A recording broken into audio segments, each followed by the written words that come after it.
Chapter 451. Why is a dragon appearing here? Seed Shop Headquarters. As non-combatant gods passed by and made eye contact with each other. Trust in Park.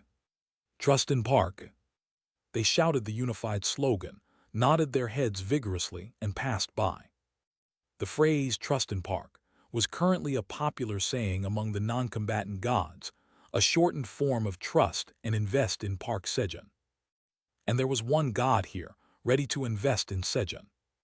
Luna, the god of moonlight, had been waiting for 10 days for the blue moon to rise so she could invest in Sejun. The blue moon has risen. Good. As the blue moon rose, Luna hurriedly searched for Sejun by surveying the 99th floor of the Black Tower through the blue moon. But, where did he go? Even as half of the blue moon passed, Sejun was nowhere to be seen. If I miss today, I'll have to wait another 30 days. Where are you, Park Sejun? As Luna anxiously searched for Sejun. Found him. Sejun, who had returned to the 99th floor of the tower, was detected in the moonlight of the blue moon. Blessing of the blue moon. Trust in Park. Luna immediately bestowed the blessing of the blue moon upon Sejun. So is it time to create a monument in my honor now?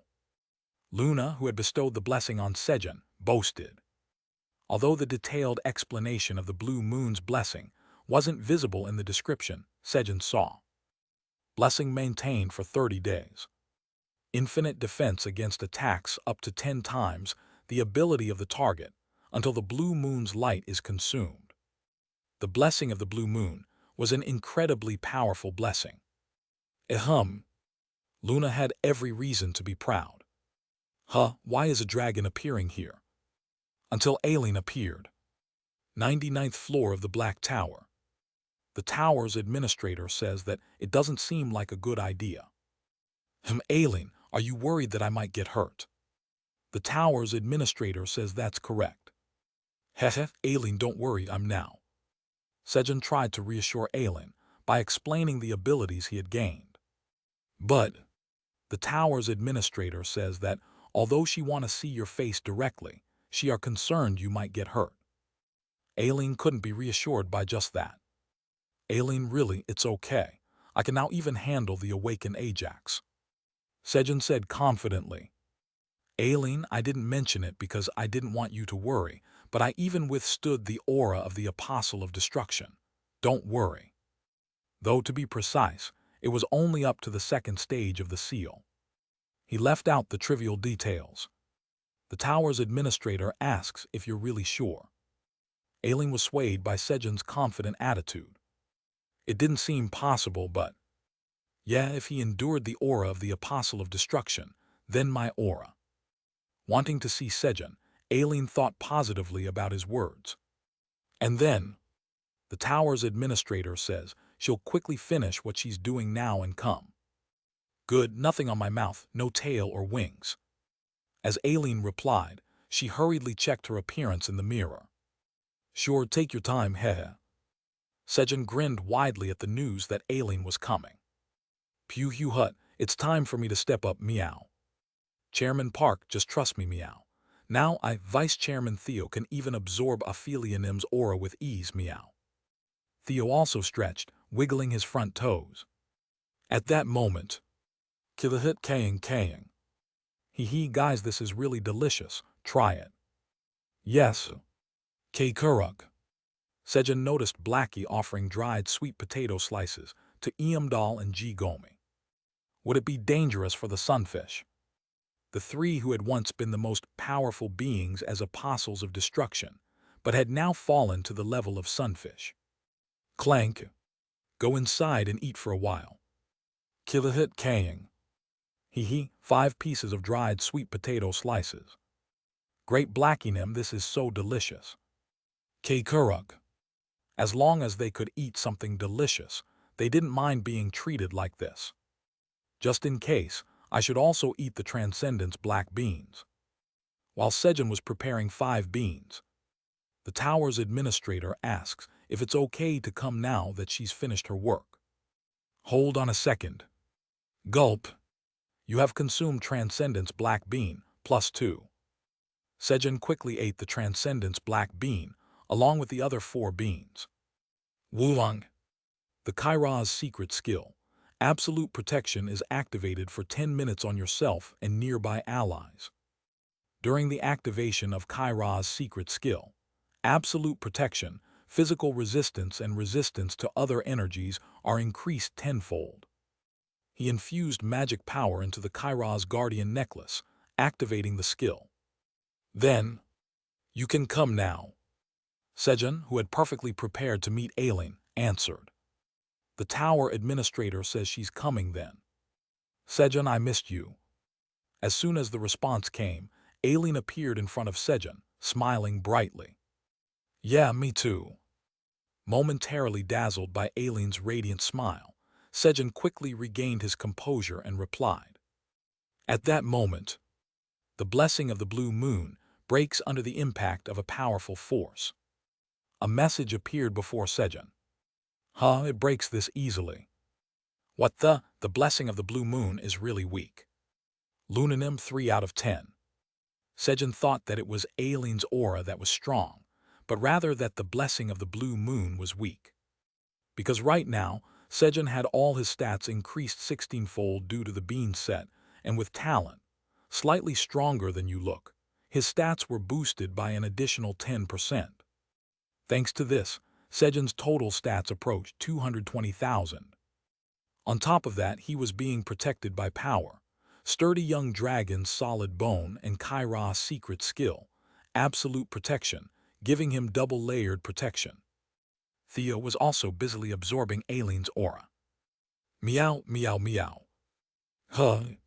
Something's wrong with Theo's condition. With his left front paw holding a money pouch, he was frantically burning money while his golden right front paw flailed around in a panic. What's going on? Just as Sejun was sensing that something was wrong. He's really fine. Kehe, my Sejun has truly become strong. Aileen, delighted to see Sejun standing there unscathed, rejoiced. Then it's time for a kiss. In her happiness, she decided to initiate a kiss with Sejun and took a light step forward. And then, boom! A massive shockwave erupted from Aileen's step. The blessing of the blue moon is dispelled by the overwhelming force. Crash! As the blessing of the blue moon dissipated, Sejun was struck by a tremendous force, sending him flying. Power Indestructible Body is activated, consuming magic power to protect the body from breaking. Magic power is severely insufficient. Dragon Tribe Skill, Dragon Scale is activated. The scale of the Great Black Dragon Kaiser is destroyed. Due to the effect of power, sturdy young dragon's whole bone, your bones do not break. 1 life orb has been consumed. What is this? I'm sure I've become incredibly strong. Sejun, completely absorbed in his own tremendous growth, hadn't considered that Aileen might have also become stronger. Due to this, the outcome was the same as in the past. No, it was worse than in the past. He didn't even get the kiss. Sejun shed a single tear of frustration before fainting. Kaying. You stupid butler. If you needed help, you should have called upon the great Blackie. Blackie, who had slightly opened the void storage to spy on Sejun to see if he was secretly eating something delicious, looked at the fainted Sejun with a contemptuous gaze and said, Blackie had always thought Sejun was the weakest. But, even in the midst of Aileen's raging aura, Blackie was completely unaffected. As long as he had enough energy of creation, Blackie was invincible. Heal the butler. Blackie used the destruction speech, filled with energy of creation, to heal Sejun. And then, guys, close the door quickly. Yes. Kuruk. Clank.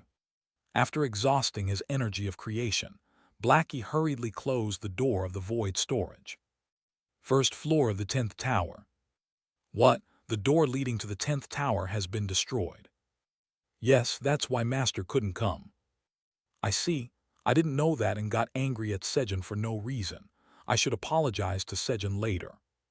Stella, who had misunderstood Sejun, now cleared up her misunderstanding thanks to Flamey's explanation. At that moment, exactly, Stella, you were in the wrong. Munch munch. Hamer, the god of farming, insensitively criticized Stella while munching on popcorn. What? How can you, the tower's administrator, not know that the door was destroyed? Fix it immediately. Stella yelled at Hamer in anger. Then, if I could, I would have done it already, observer mode. Not wanting to hear any more of Stella's nagging, Hamer quickly hid himself. Arg, how annoying, Hamer, you _%. Stella vented her anger by cursing at Hamer for a long time. By the way, Flamey, can you perhaps tell my mom that I'm doing well? Stella asked if Flamey could pass on her well-being to her mother. It's possible, but it'll cost you about 10 billion tower coins. Money? I don't have any money right now.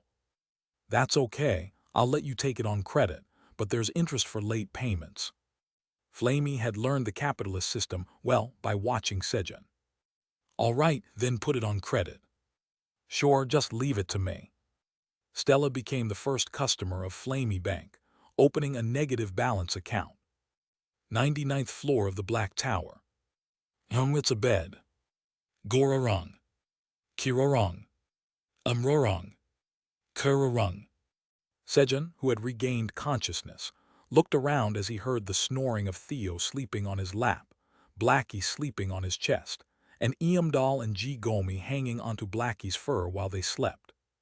And then, Aileen, don't feel bad, I'm fine. He comforted Aileen, who he knew would be feeling guilty. The tower's administrator asks if you're really all right. Yeah, I'm fine. I really am fine. Sejun, who initially planned to pretend he was fine to avoid worrying Aileen, realized there was no need to pretend since his body was moving smoothly. By the way, Aileen, did something happen to you recently? Next time I'll succeed. Sejun began analyzing the reasons for his failure. The tower's administrator says she recently awakened and gained a power called the Holy Dragon's Strength. Ah, so you awakened. But Ajax also awakened, didn't he? While Sejun was still puzzled, the tower's administrator adds that before that, when the Black Tower grew into the Great Black Tower, she also obtained the power of the Guardian Dragon of the Black Tower. The Guardian Dragon of the Black Tower. The tower's administrator explains that it's a power that increases all stats by 100,000.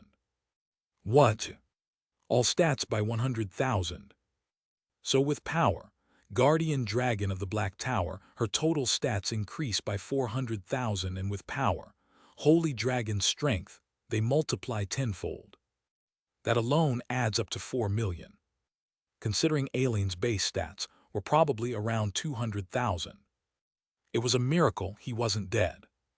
As Sejun talked with Aileen and identified the cause of his failure, he realized that the reason he managed to hold out for even 3 seconds in front of Aileen was thanks to the blessing of the blue moon. Lunanim, I'm sorry I misjudged you. Land moving. I'll build it tall. Luna's achievement monument. Luna, the god of moonlight who granted the blessing of the blue moon. She was a goddess with foresight. Thus, a 5m tall monument for Luna was erected next to Hell's monument. Next time, I'll prepare even more thoroughly. I'm a man who doesn't know how to give up. As Sejun, who had just erected the achievement monument, resolved to prepare even more thoroughly for his next meeting with Aileen.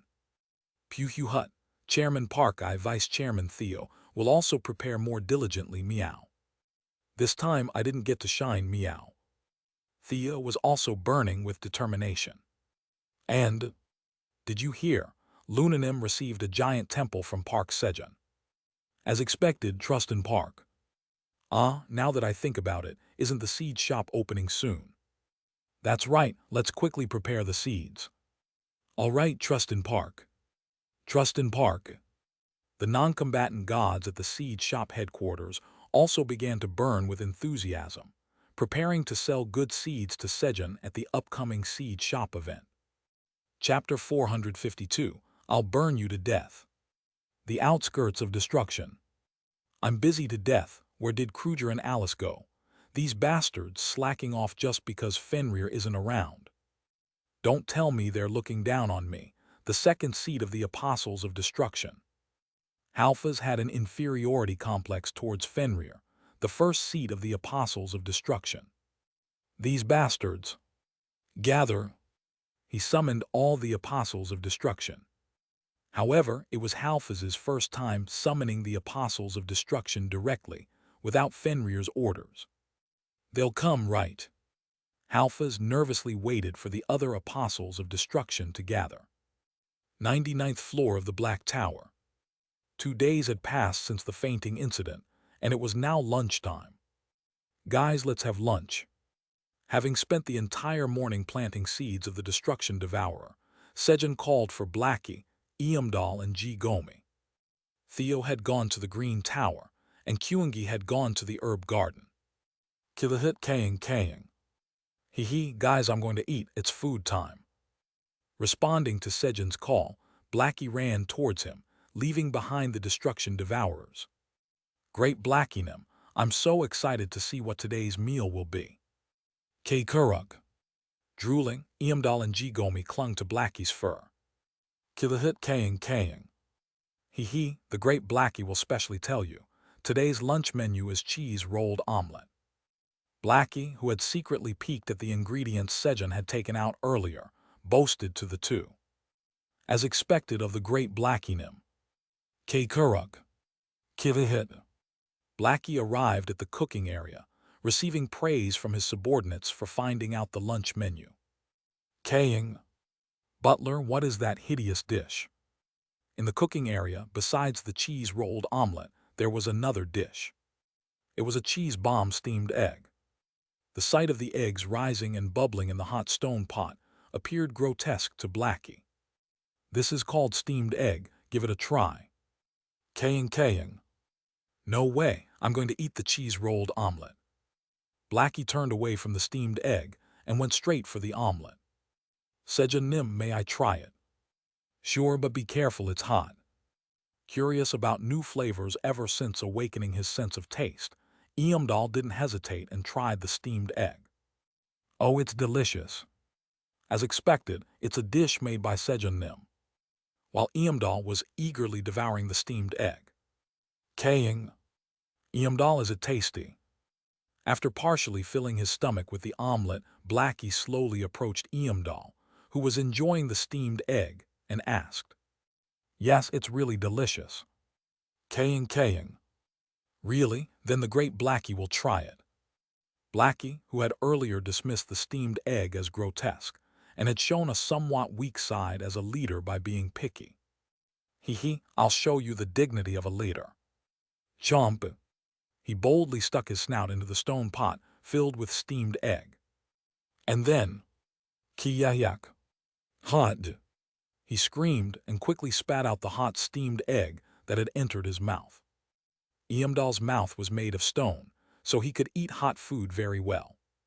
Hey, you wouldn't eat it when I told you to, and now you're putting it hot in your mouth. Thanks to that, Blackie had to endure a storm of scolding from Sejun. Kaying. Butler, my tongue hurts. Did it burn a lot? Let me see. Though he claimed to be hurt, Blackie enjoyed receiving Sejun's care. His tongue hurt, but his heart felt ticklish, and a smile slowly crept up on his face. It was really strange. Kilahit. What are you smiling about? Kaying. Of course, he got scolded again for smiling. After finishing lunch. Clang. When Sejun opened the void storage. Kiki. The bodies of the Apostles of Destruction, Alice and Kruger, and the Destruction Devourers greeted Sejun. Since the energy of destruction emitted by the Apostles of Destruction was so strong, Sejun had placed them in the void storage.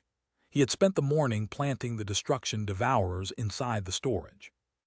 Your field LV-4 has been activated.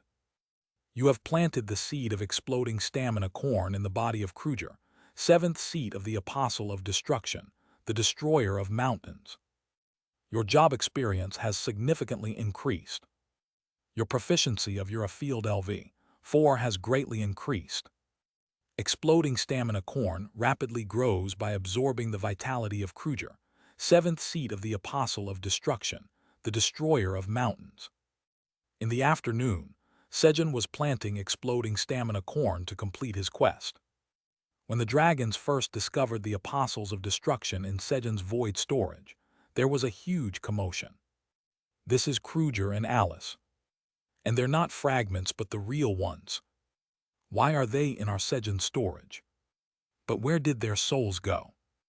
It was understandable why they were so surprised. Apostles of Destruction are not only difficult to kill, but even if they die, they only disappear temporarily and do not completely vanish. But to think he captured Apostles of Destruction like this, and 2 of them at that. As the dragons were bewildered by the situation, they couldn't comprehend. Puhuhut, listen, dragon names meow. Theo began explaining how he defeated the Apostles of Destruction.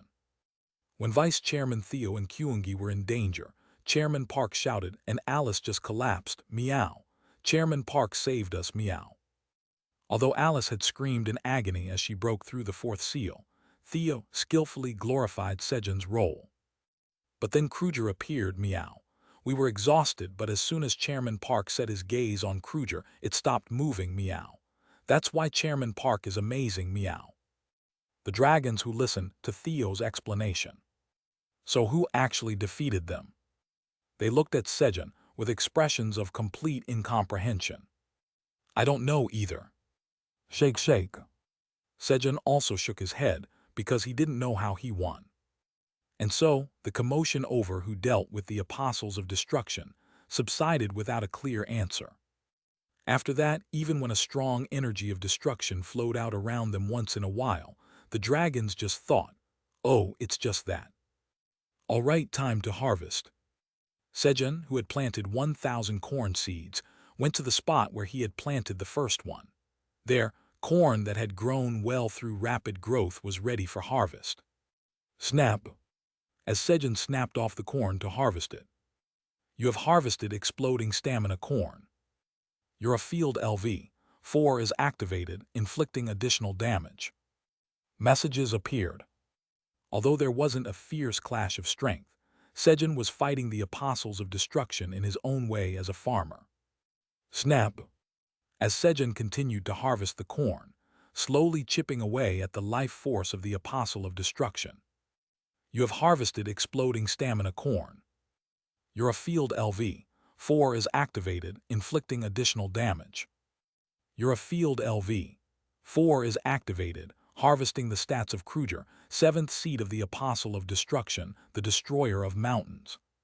Strength increases by 20, stamina by 50, agility by 5, and magic power by 30. Oh, it triggered.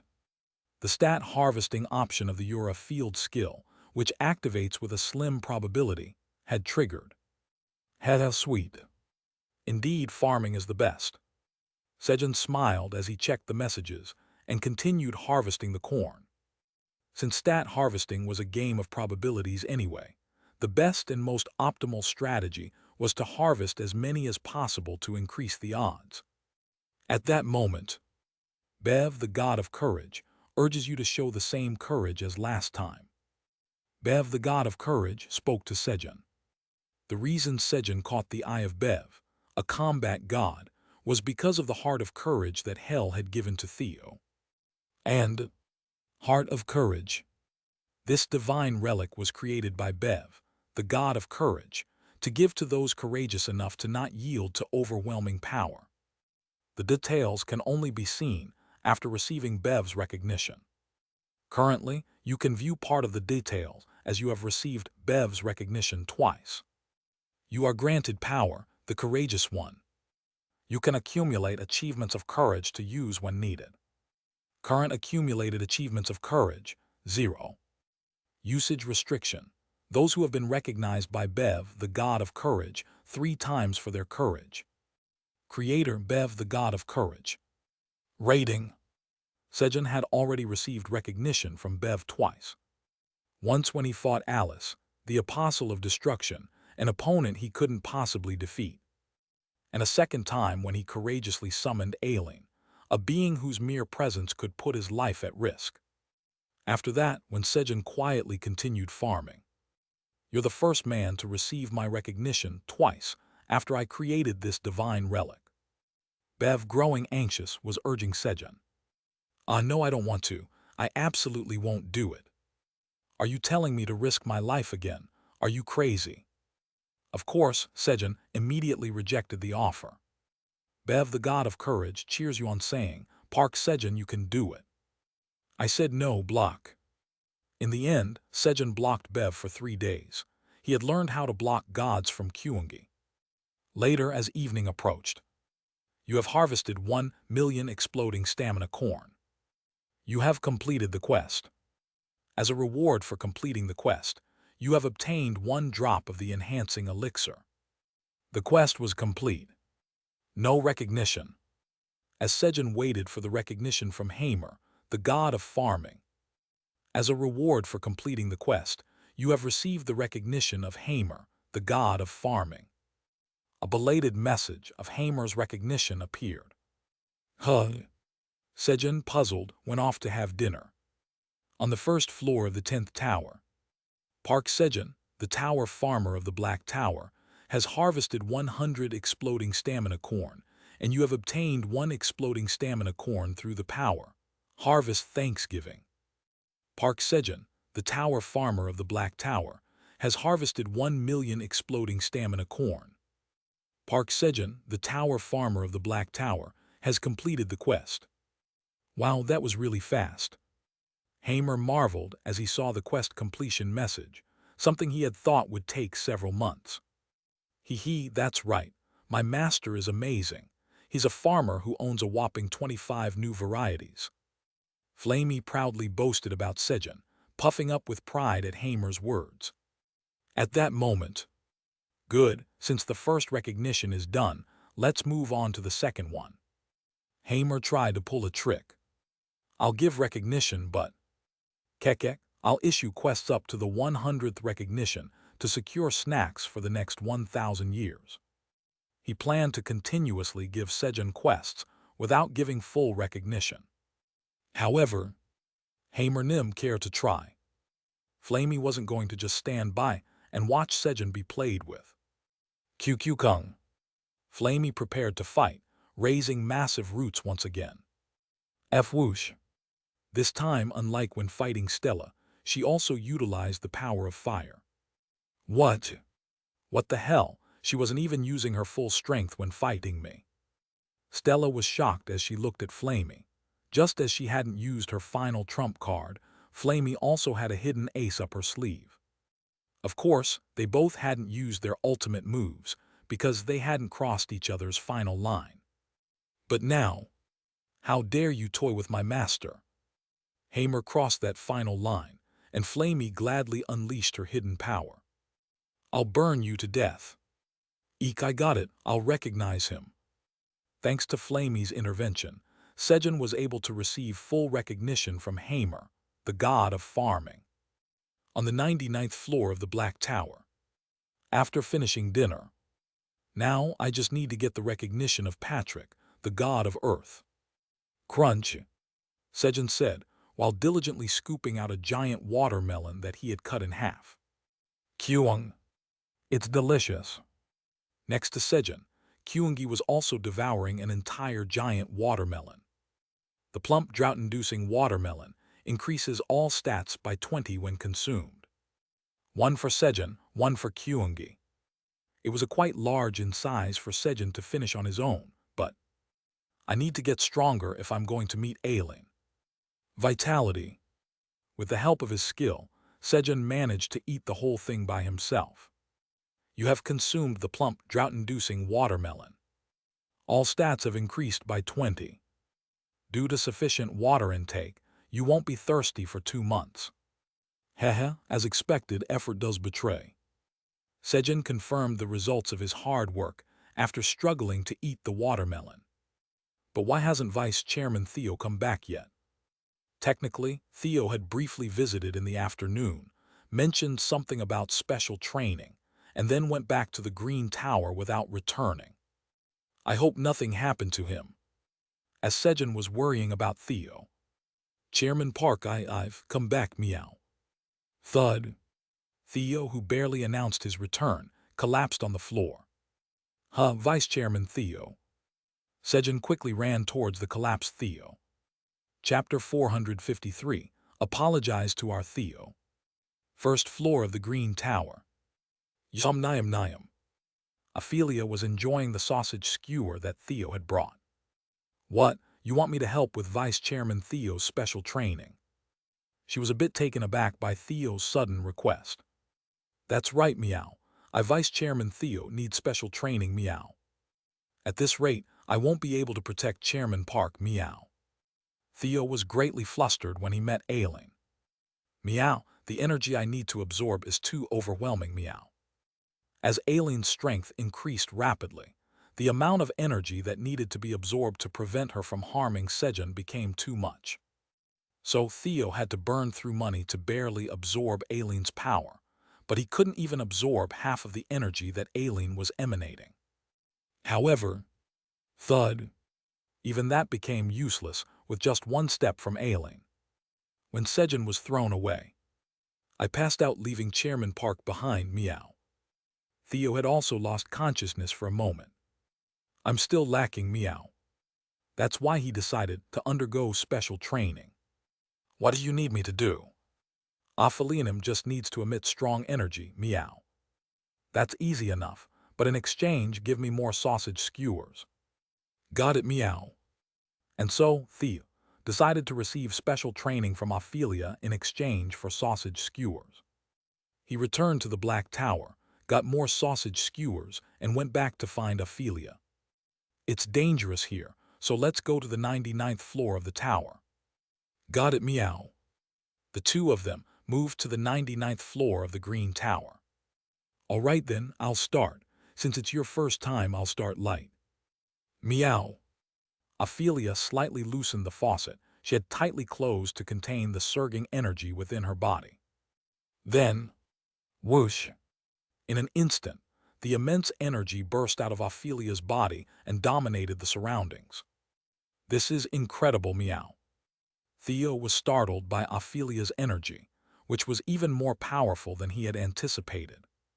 Sejun, who had nearly died hundreds of times, wouldn't agree, but in his own way, Sejun was like a flower in a greenhouse.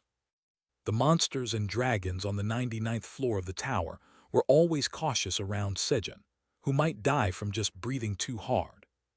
So Theo, who was always by Sejun's side, had never experienced such overwhelmingly strong energy that he couldn't handle. Before that could happen, Sejun would pass out. I'll absorb it, meow. And so Theo began to use energy drain to absorb the energy Ophelia was emitting. A little while later, I'll increase it now. Meow. As Theo got accustomed to the current level of energy, Ophelia released a bit more. And so the special training continued until evening. Let's call it a day. Got it, meow. I want to see Chairman Park quickly, meow. Theo, exhausted from the training, answered weakly and hurried back to the 99th floor of the Black Tower where Sejun was, and Chairman Park, I've come back, meow.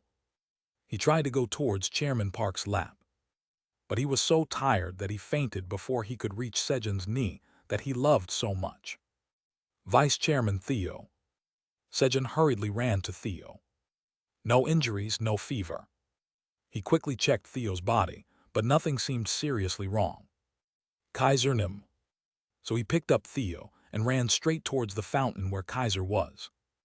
And then, there's nothing wrong, he's just sleeping. More importantly, did Theo eat something good all by himself? Exactly, why is there so much energy gathered in his belly? It's obvious, he must have gotten sick from eating something good by himself. Theo ended up being misunderstood as having gotten sick from eating something good by himself. This misunderstanding was caused by him constantly absorbing Ophelia's energy. He's just like Sejun. What me, I'm not like that. Theo even resembles him in this aspect. Sejun denied it, but the dragons didn't listen. Sejun, be careful how you act in front of Theo from now on. Yeah, otherwise, Theo might collapse just like that. No way, how could you say such nonsense? Apologize to our Theo, and this isn't something that can be controlled by willpower. Samyeonju is out of stock.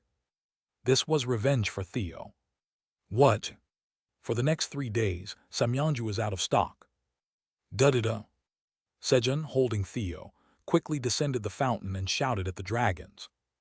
They probably won't get angry since they have enough Samyeonju for about 2 days anyway. And so, Sejun took such petty revenge on the dragons. Still, I need to feed him dinner. Sitting on the bed, Sejun laid Theo on his lap and brought some churu to his mouth. Then, slurp slurp slurp. Theo's tongue moved instinctively. He's eating well. As Sejun looked at Theo with satisfaction. Kaying. Hey, you should give food to the great Blackie too. Blackie, who had been dozing in Sejun's sling bag, woke up and barked. Blackie, you already ate earlier. Kaying. But. Knowing that he had no valid reason to ask for more food, Blackie could only repeat, but over and over. All right, but only half. Kilahit Kaying. He got it. Sejun cut a dried sweet potato slice in half and gave it to Blackie. And then, Kilahit Kaying. Guys, did you see the great Blackie's skill? I'll give you a bite each. On the 99th floor of the Black Tower, the hierarchy was determined by the ability to secure food. Great Blackie-nim, you're amazing. Kurug. Blackie's underlings praised him for securing food. Kirarong. Durong. Kurarong. Soon, the 3 who had already eaten a late-night snack and fallen asleep. Pad. It's really plump. After feeding all the churu to Theo, Sejun patted his round belly. Vice Chairman Theo, did you really eat something good by yourself?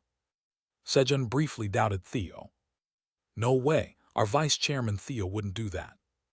But he quickly shook his head. The trust built over time was there. If there was something good, Theo would bring it to him first. Pad. As Sejun stroked Theo's belly. Snore. He dozed off while sitting. Meow, where is this meow?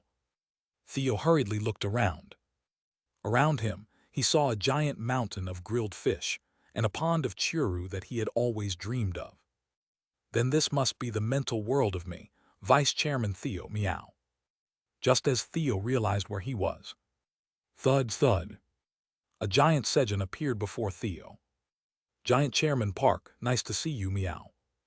Theo quickly clung to the knee of the giant Sejun. And then, Giant Chairman Park, to be honest, I've been troubled these days, meow. He started to talk about his worries, because if he tell the great Sejun, everything gets resolved. It's too hard to absorb all the energy because it's so strong. Thus, the fanatical Theo started to speak his worries as if praying. Meow. That's it, meow. As his stomach felt warm, the fanatic's prayer was answered. There's no need to absorb all the energy, meow. I just need to block the energy headed toward Chairman Park, meow. You have awakened the talent, energy diversion. He had an epiphany. Talent, energy drain, has evolved into energy absorber. At the same time, the mental block that made him think he had to absorb all the energy directed at Sejun shattered, and his original talent evolved. Pew Hut, as expected, Chairman Park is truly great. As Theo, who was praising Sejun, lost consciousness, he drifted off into dreamland. Emila's garden. Gulp. As the newly planted destruction devourers absorbed the energy of destruction spreading near the garden and released the energy of creation. Swoosh. The blue mist seeped into the body of Emila, who was tending to the crops. At that moment, Black Tower's Tower Farmer Park Sejun has tamed an apostle of destruction. 3 apostles of destruction have defected to the side of creation. There are 9 apostles of destruction remaining. A message appeared before Emila. 3 already. She had thought this was truly impossible. Emila Eyebeans, the first apostle of creation, marveled as she looked at the message. The task set by the Creator God, which seemed absolutely impossible, taming the apostles of destruction. These were beings who had once been guardians of the world, but had fallen into becoming apostles of destruction, corrupted by the power of destruction, and now sought to annihilate the world. While Emilia understood why the Creator God had set such a task, in her heart she had always believed it was impossible. The divine beasts who had become apostles of destruction were monsters who had lost all memory of their past and were driven only by destructive instincts. Yet once again, the one who had accomplished this impossible task was Park Sejun, the tower farmer of the Black Tower. Sejun, who had single-handedly carried out 8 of the tasks given by the Creator God, had now added another, making it 9 tasks he had completed. How did Park Sejun manage to tame the apostles of destruction? And not just 1 but 3 of them. He probably couldn't even talk to them. Sejun had enough power to be annihilated just by standing in front of an apostle of destruction. He's obviously incredibly weak, though. It was something Emilia could never understand.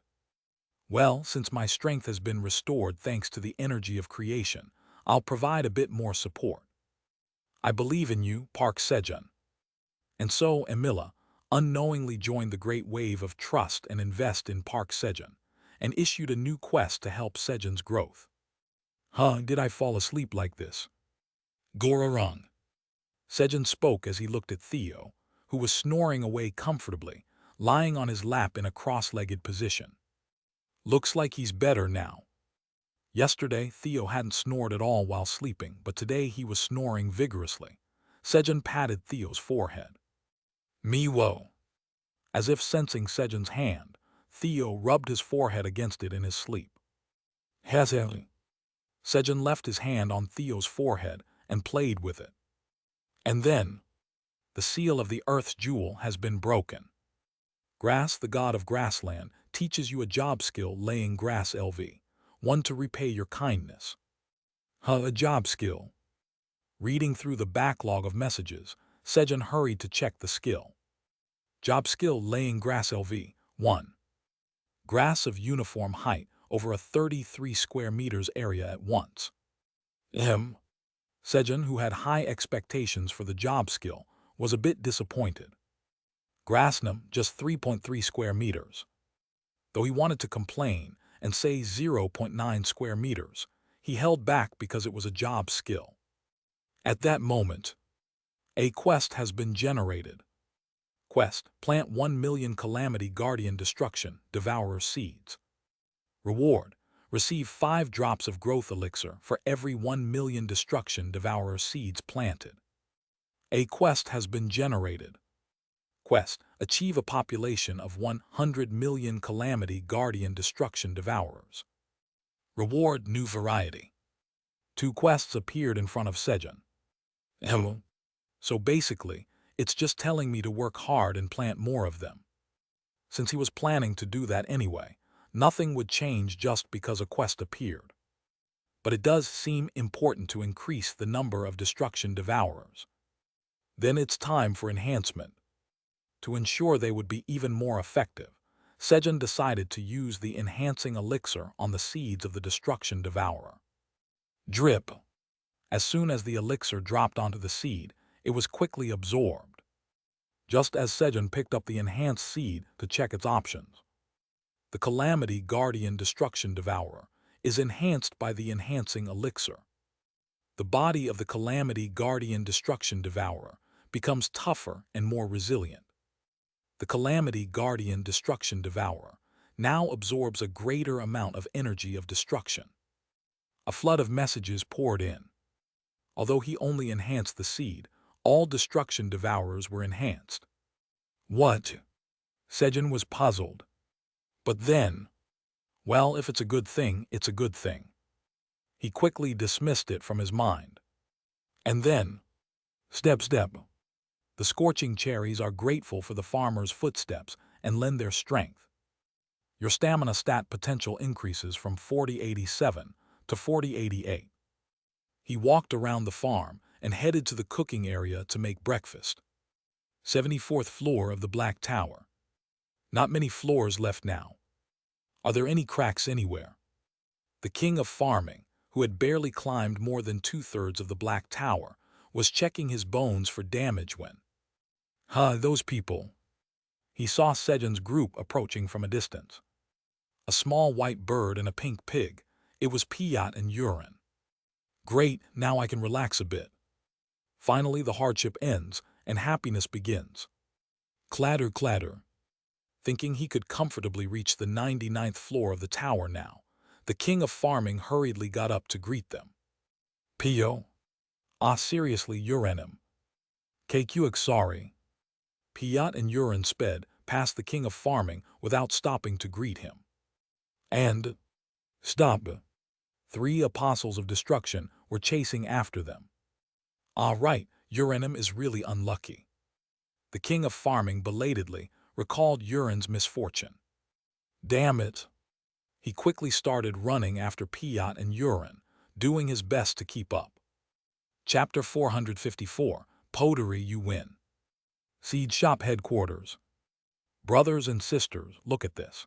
This is the Transcendence grade seed I'm going to sell to Park Sejun this time. Po, the god of jelly, who had pink ponytail, proudly displayed the secret seed she had prepared. A single Transcendence grade seed, slightly transparent and wobbling like jelly, small, cute, and insignificant, resembling its white in color owner. However, the non-combat gods didn't hear Po's words. It's no match for my moon sprout seed. How can something that can't even produce its own light compare? My sun green seed is the best. What nonsense, my star sprout seed beats them all. The gods of moonlight, starlight, and sunlight were watching each other, arguing over whose prepared Transcendence grade seed was superior.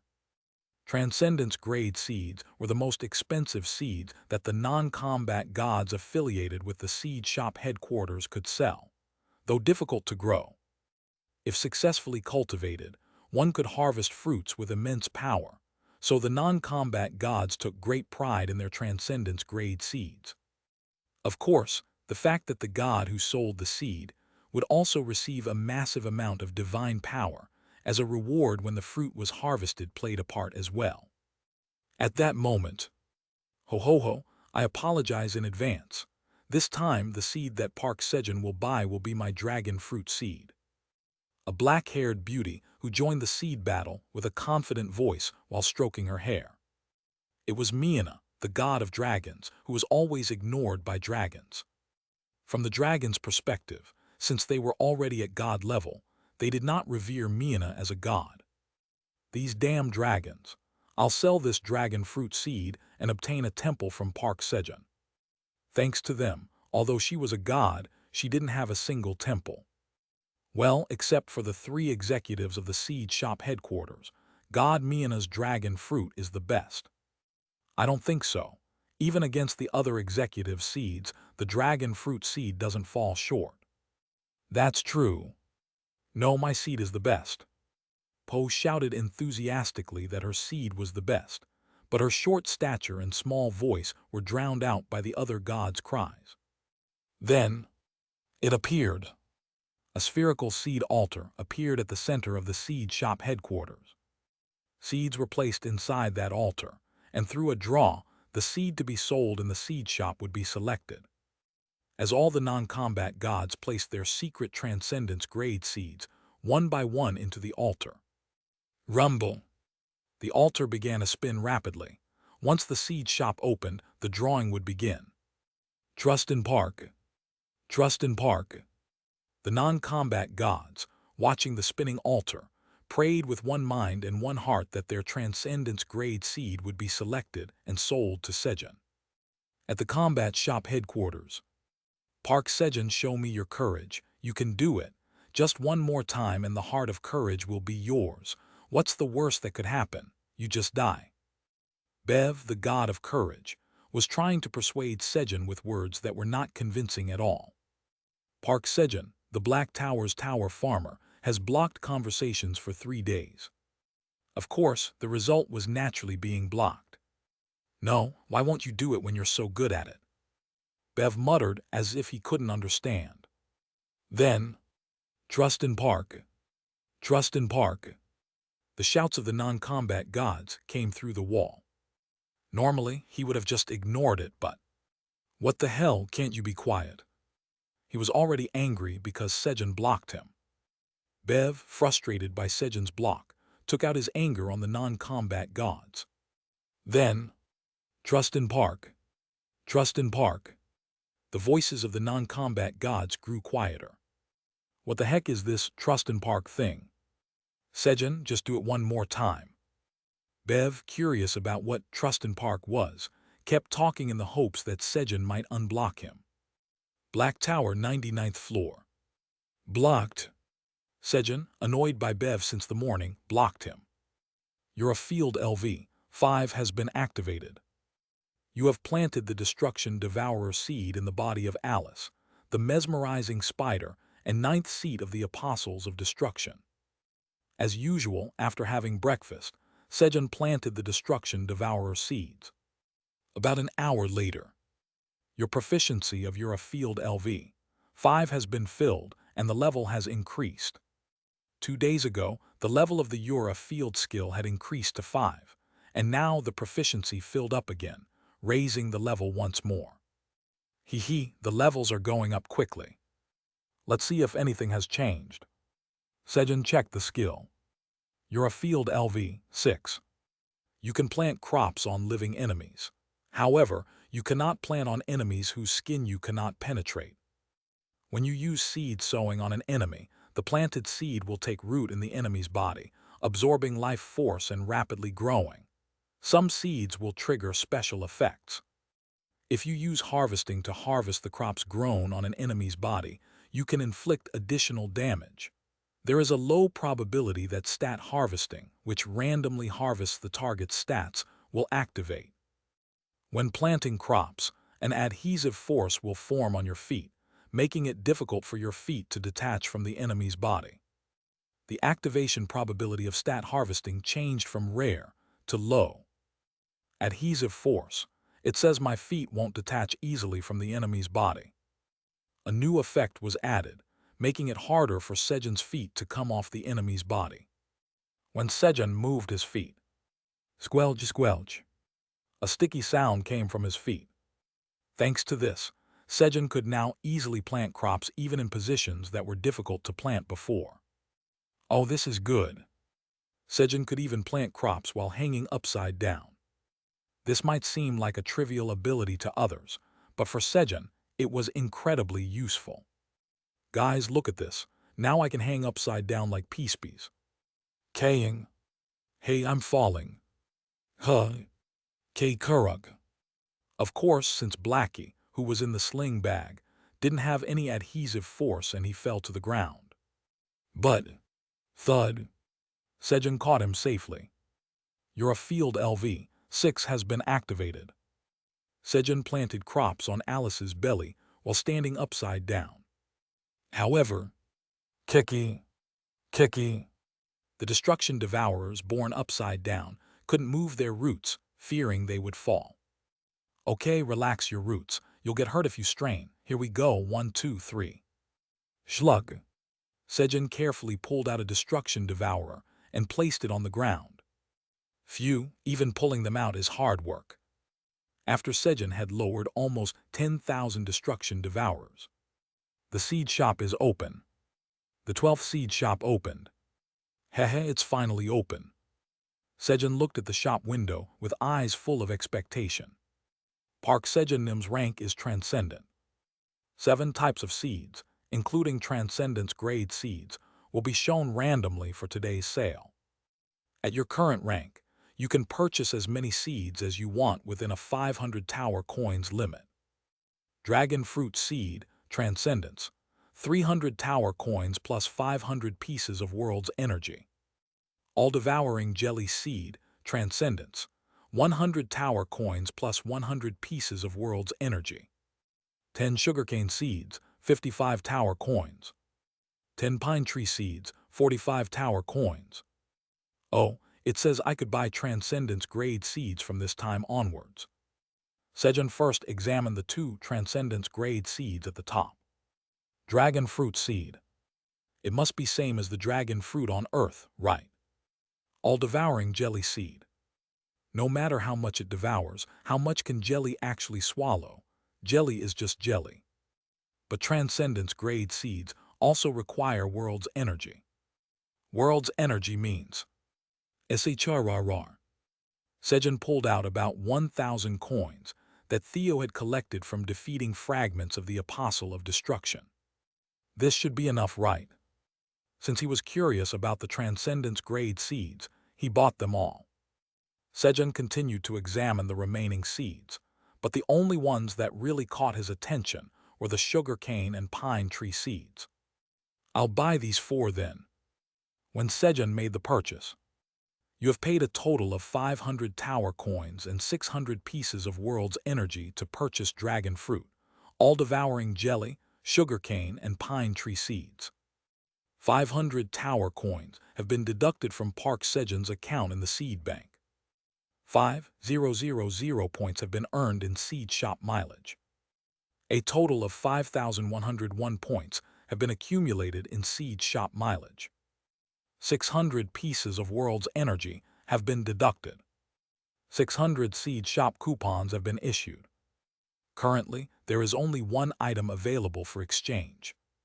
Automatically, 600 seed shop coupons have been exchanged for 6 seed shop random period reduction tickets. Thank you for using the seed shop. You can use seed shop LV4 again in 30 days. Along with the message, 4 leather pouches and 6 coupons appeared in Sejun's hands. First, let's plant the seeds. As Sejun turned the pouch containing the dragon fruit seed upside down and shook it. Thud! A seed the size of a golf ball dropped into Sejun's palm. Wow, it's really big. Dragon fruit seed. You need to harvest it to check its options. I need to harvest it to find out the options. How unfriendly. Pug. Grumbling, Sejun planted the dragon fruit seed right away. Your field LV6 has been activated. Sejun, the type to grumble but still do what needs to be done, planted the seed. But the seed remained silent. Perhaps because it was transcendence grade, it didn't react like the other seeds. Next, Sejun picked up the leather pouch containing the jelly seed. Shake, shake. He shook it, but no seed came out. What? It wasn't until Sejun reached into the pouch and moved his hand around that he was able to pull out a small, soft, white seed that felt like jelly. All-devouring jelly seed. You need to harvest it to check its options. This one's also a question mark, huh? It seemed that all transcendence-grade seeds were like this. Pug. After planting the all-devouring jelly seed, Sejun went on to plant the sugarcane and pine tree seeds. SSSRK. Unlike the transcendence-grade seeds, the sugarcane and pine tree seeds quickly started growing right after being planted. While the crops were growing, Sejun checked the paper he received from the seed shop. Seed shop random period reduction ticket. Tier to use automatically. You can randomly shorten the time until the next seed shop opens by 110 days. Price 100 seed shop coupons. Issued by Seed Shop Headquarters. Usage restriction, Seed Shop members. Grade Transcendence. Sejun reviewed the paper he received from the seed shop.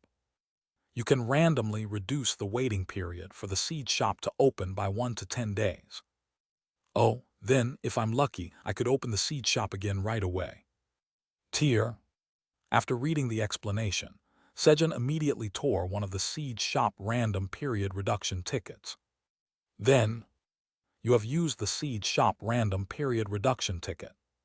The time until the next seed shop opens has been reduced by 1 day. The next seed shop will open in 29 days. The message appeared. Oh, so this is how it works. Then let's go for a 10-day reduction right away. Tier. The time until the next seed shop opens has been reduced by 1 day. Tier. The time until the next seed shop opens has been reduced by 1 day. Arg, it's too early to give up, I still have 3 more tickets left. If I get 10 days 3 times in a row, it's possible. Everyone has a plan until they get unlucky. Tear, tear, tear. The next seed shop will open in 24 days. It's tearing my heart. In the end, Sejun tore up all 6 seed shop random period reduction tickets, shortening the wait by only 6 days. What is this? Last time my luck with draws wasn't bad. I even drew a divine relic. Was it thanks to Theo's buff back then? Next time, I'll have to put Theo on my lap while I do it. Greed was always close, and reason was always far away. Thus, Sejun learned the lesson that, when luck was needed, he should use the Theo buff, while waiting for the still-growing pine tree to mature. SHHK. You have harvested sugarcane. Your field LV 6 has been activated, dealing additional damage. Sejun harvested the sugarcane. Then, crack. Feeling a bit peckish, he broke off a piece of the harvested sugarcane, put it in his mouth and chewed. It's sweet, really sweet. After a few chews, the sweet juice filled his mouth. But I guess I'll have to ask Kyungi to squeeze the sugarcane juice. He'd squeeze it very thoroughly. However, the amount was too much for one person. Even though it hadn't been an hour since he started working, the harvested sugarcane had already piled up to a height of about 10 meters, as it grew within almost a minute after being planted. Considering the amount of sugarcane he planned to plant with the harvested seeds, it would be too much for even Kyungi. Then Pinkfur too. Just as Sejun was about to enlist Pinkfur to help with the sugarcane juice squeezing. Found you, why did you do that to me? Can you listen to me for a sec? He saw Pottery wrapping its roots tightly around the neck of the king of farming, shaking him vigorously. Hehe, found it. Indeed, the darkest place is under the lamp. Pottery, you win. Sejun decided to assign the role, squeezing the sugarcane juice to Pottery. Chapter 455. I knew I could trust you, Park Sejun. Recently, I regained my memories. My original name, when I was called the King of Farming, was Saint Ludwig Schroon Argon Walter XVII. I was the Grand Saint of the now-destroyed world, Ogun. That was who I was. Why did you eliminate my seeds? Why am I being treated like this here? The King of Farming, caught by Pottery's roots and being vigorously shaken, fell into deep thought. Of course, he acknowledged that some of it was his fault, but still. This is unfair. Please listen to my story first. It's all because of that damn grape wine. The King of Farming began to recount his unfair circumstances. Long before he became the Grand Saint, when he was just an ordinary priest, he was in charge of managing the grape wine cellar. However, the previous manager of the grape wine cellar, a senior priest, said he would hand over the responsibilities starting the next day, but instead, he ran away in the middle of the night. What? These barrels are all empty. He discovered only later that most of the wine barrels in the cellar were empty. Over nearly 10 years, the senior priests who had managed the wine cellar before him had been sneaking wine little by little, until the cellar was nearly empty.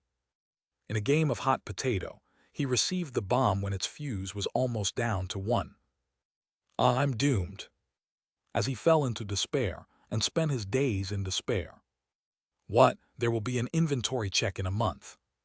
To make matters worse, an official notice arrived from the Central Temple announcing a large-scale inventory inspection. He was really doomed. If they found out that the wine stock didn't match the records, he would likely be dragged to an inquisition, and then horrifying torture would follow.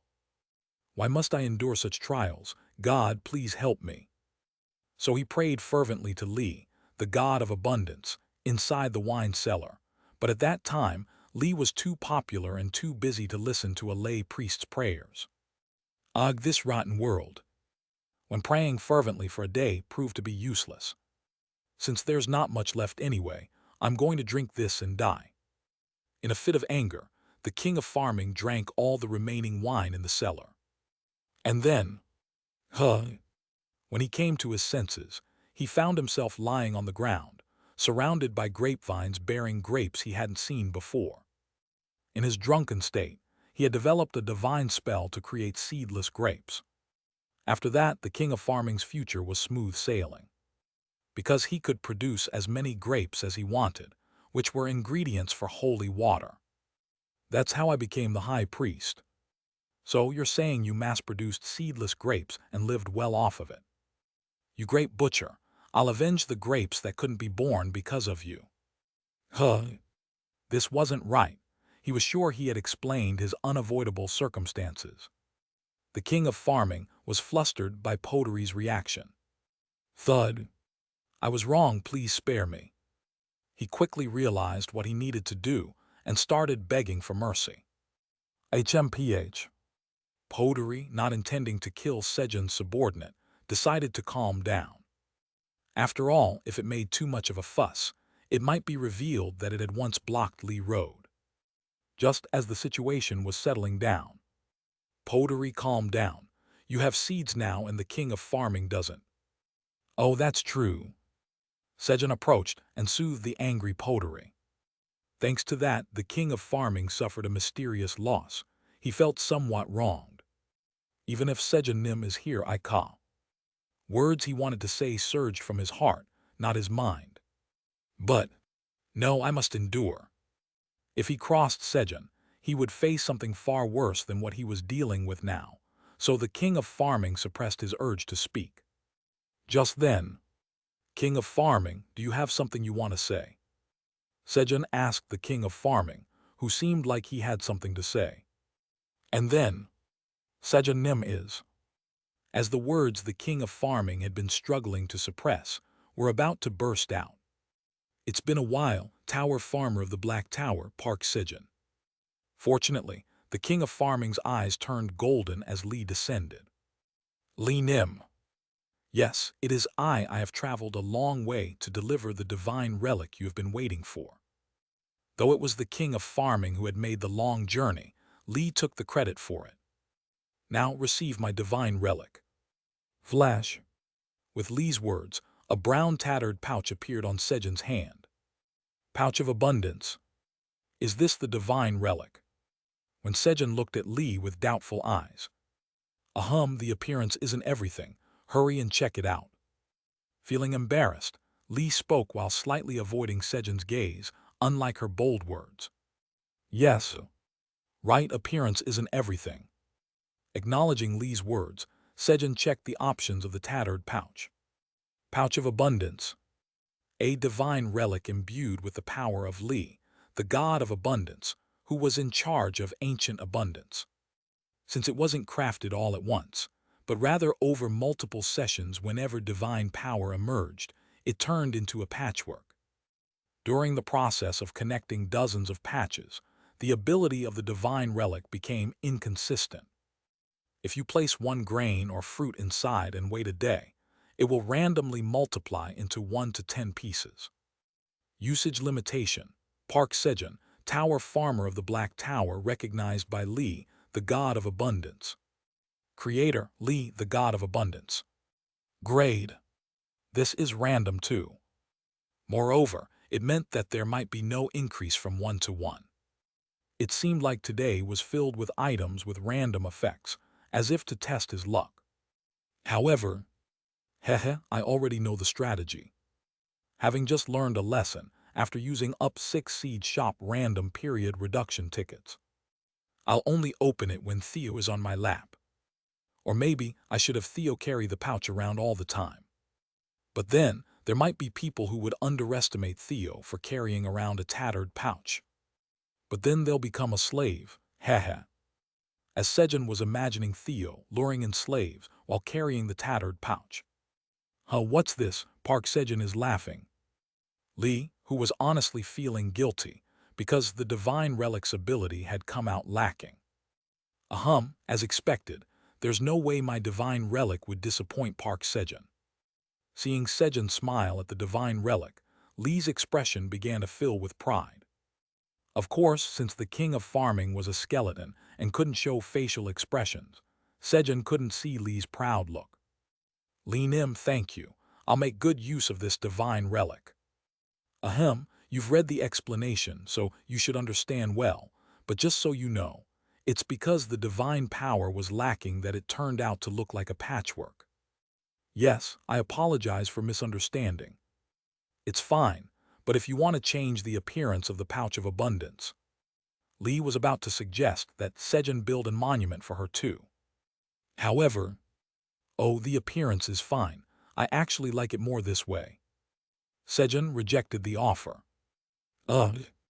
Lee momentarily lost the justification to ask for the monument and was left speechless. And then, then, I shall return. Sigh, this was a failure. As her descent time ended, Lee returned without achieving anything. Seed shop headquarters. Arg Lee, you fool, how could you get tongue-tied at such a critical moment? It's ruined, absolutely ruined. Lee, who failed to receive a monument from Sejun, shouted in a voice filled with despair as if the sky was falling, while swinging a pillow in the air. My monument! How will I show my face to Hell and Luna now, after bragging so much that I'd get a monument too? If I don't go outside for about 3 days, maybe they'll figure it out on their own. Just as Lee was deciding to lock herself away for 3 days. The tower farmer of the Black Tower, Park Sejun, has rebuilt your temple in a new, grander and taller location. Divine power increases by 200. Since the temple is located next to the Creator God's tablet, the amount of divine power you receive is doubled. The third apostle of creation, Blackie Park, has witnessed your temple. Divine power increases by 5. The first subordinate of the third apostle of creation, Eamdal, has witnessed your temple. Divine power increases by 1. The second subordinate of the third apostle of creation, G. Gomi, has witnessed your temple. Divine power increases by 1. Messages began to appear. Wah, I knew I could trust you, Park Sejun. As expected, trust in Park is always right. Guys. Lee quickly rushed off to find Hell and Luna to boast about her monument. Lee's achievement monument. Lee, the god of abundance, who will make our pouches abundant with the harvest elixir. She was a good god. She was first to recognize for the level 100 job quest. Descended upon the king of farming and personally delivered the divine relic, the pouch of abundance. Great, Lee Nim should be satisfied with this. After finishing the 10-meter-high achievement monument in the center of the 33 square meters temple, he newly built near the Creator God's tablet, Sejun spoke. Receiving a good divine relic that could increase both seeds and slaves at the same time, the reward was well deserved. Thus, Sejun completed Lee's achievement monument. King of Farming, you said you regained your memory, right? What's your name? He asked for the King of Farming's name. St. Ludwig Schrun Argon Walter XVII. I'll just call you King of Farming. Yes, King of Farming, you've had a hard time coming here, so take a rest for now. Yes, thank you. Sejun let the King of Farming rest and Pottery squeeze this. He handed some sugar cane to Pottery. This? Yeah. So annoying. Pottery didn't want to do it, but if word got out to Flamey that I refused something Sejun Nim asked me to do, I'd be dead, right? Yes. Imagining an enraged Flamey igniting flames while shouting, I'll burn you up, made Pottery tremble as it quickly took the sugar cane. And then, crunch, when Pottery squeezed the sugar cane hard using its roots. Gush, gush, gush. The sugar cane juice flowed with a refreshing sound into the glass bottle Sejun had prepared on the ground. Why does this feel oddly satisfying? At the same time, Pottery felt like the anger that had been building up in its chest was being relieved a little as it squeezed the sugar cane. Sejun Nim, do you have more of this? There's plenty over there. And so, Pottery voluntarily took on the role of sugar cane juice extractor. All right, let's start planting sugar cane in earnest. Sejun began harvesting sugar cane in earnest. Green Tower, first floor. Pewhue Hut, slaves, report your accomplishments during this time, meow. Theo summoned Turbo and Shark, the slaves and legendary merchants of the Green Tower, to receive a business report. Vice Chairman Theo, I have acquired 5 land deeds. In response to Theo's words, Turbo hurriedly took out 5 land deeds.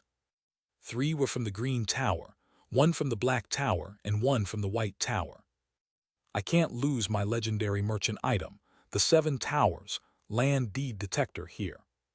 Theo was a demonic legendary merchant, who could even snatch the items belonging to other legendary merchants. I must do well so it doesn't get taken away. So Turbo genuinely put in a lot of effort to complete the tasks Theo assigned. And then, I led a slave army to scour the tower and found the green orb of life that Vice Chairman Theo mentioned. Shark, who had set a good example for Turbo, pulled out a green orb. What, a green orb of life? Turbo was shocked when he saw the orb. Although Brachio had casually brought this orb, finding a green orb of life in the tower was no easy feat. The area around an orb where life force was intensely concentrated always attracted powerful monsters. And the strength of the monster that became the orb's owner after battling those formidable creatures was tremendous. Pewhut, good job, Meow. Bring me more next time, Meow. Yes. Yes. After receiving the reports from his subordinates, Theo said, Ophelia Nim, it's time for special training, Meow. Okay, I got it. Just let me finish eating this. Ophelia, who was eating a sausage skewer nearby, prepared to start special training. A few hours later. Chairman Park, I'm back, Meow. Theo, having absorbed a lot of energy through his special training with Ophelia, announced his return with a strong voice. And then, Daldeldo, the golden carriage, which had finally delivered all 10 million magical cherry tomatoes listed on the order form, quietly returned as well. Chapter 456, Why is no one coming? During this time, Sejun continued to load the magical cherry tomatoes onto the golden cart and sent them away. Although he didn't receive any payment for the cherry tomatoes, since the land deed for the 35th floor of the Golden Tower was the trade-off, he was able to cover the transportation costs by selling all the inedible items like lightning-struck wood and lightning stones to the trading partner in the Golden Tower. And then, I finally got it. Sejun obtained the land deed for the 35th floor of the Golden Tower. Congratulations, Chairman Park, Meow, Pewhut. Of course, it's all thanks to me, Meow. As expected, Theo never missed a chance to brag, even if it was just a little. Yeah, it's all thanks to our Vice Chairman Theo. In a good mood from obtaining the desired land deed, Sejun patted Theo on the forehead and praised him. After a while, Meow, Pewhut, Chairman Park, take this too, Meow.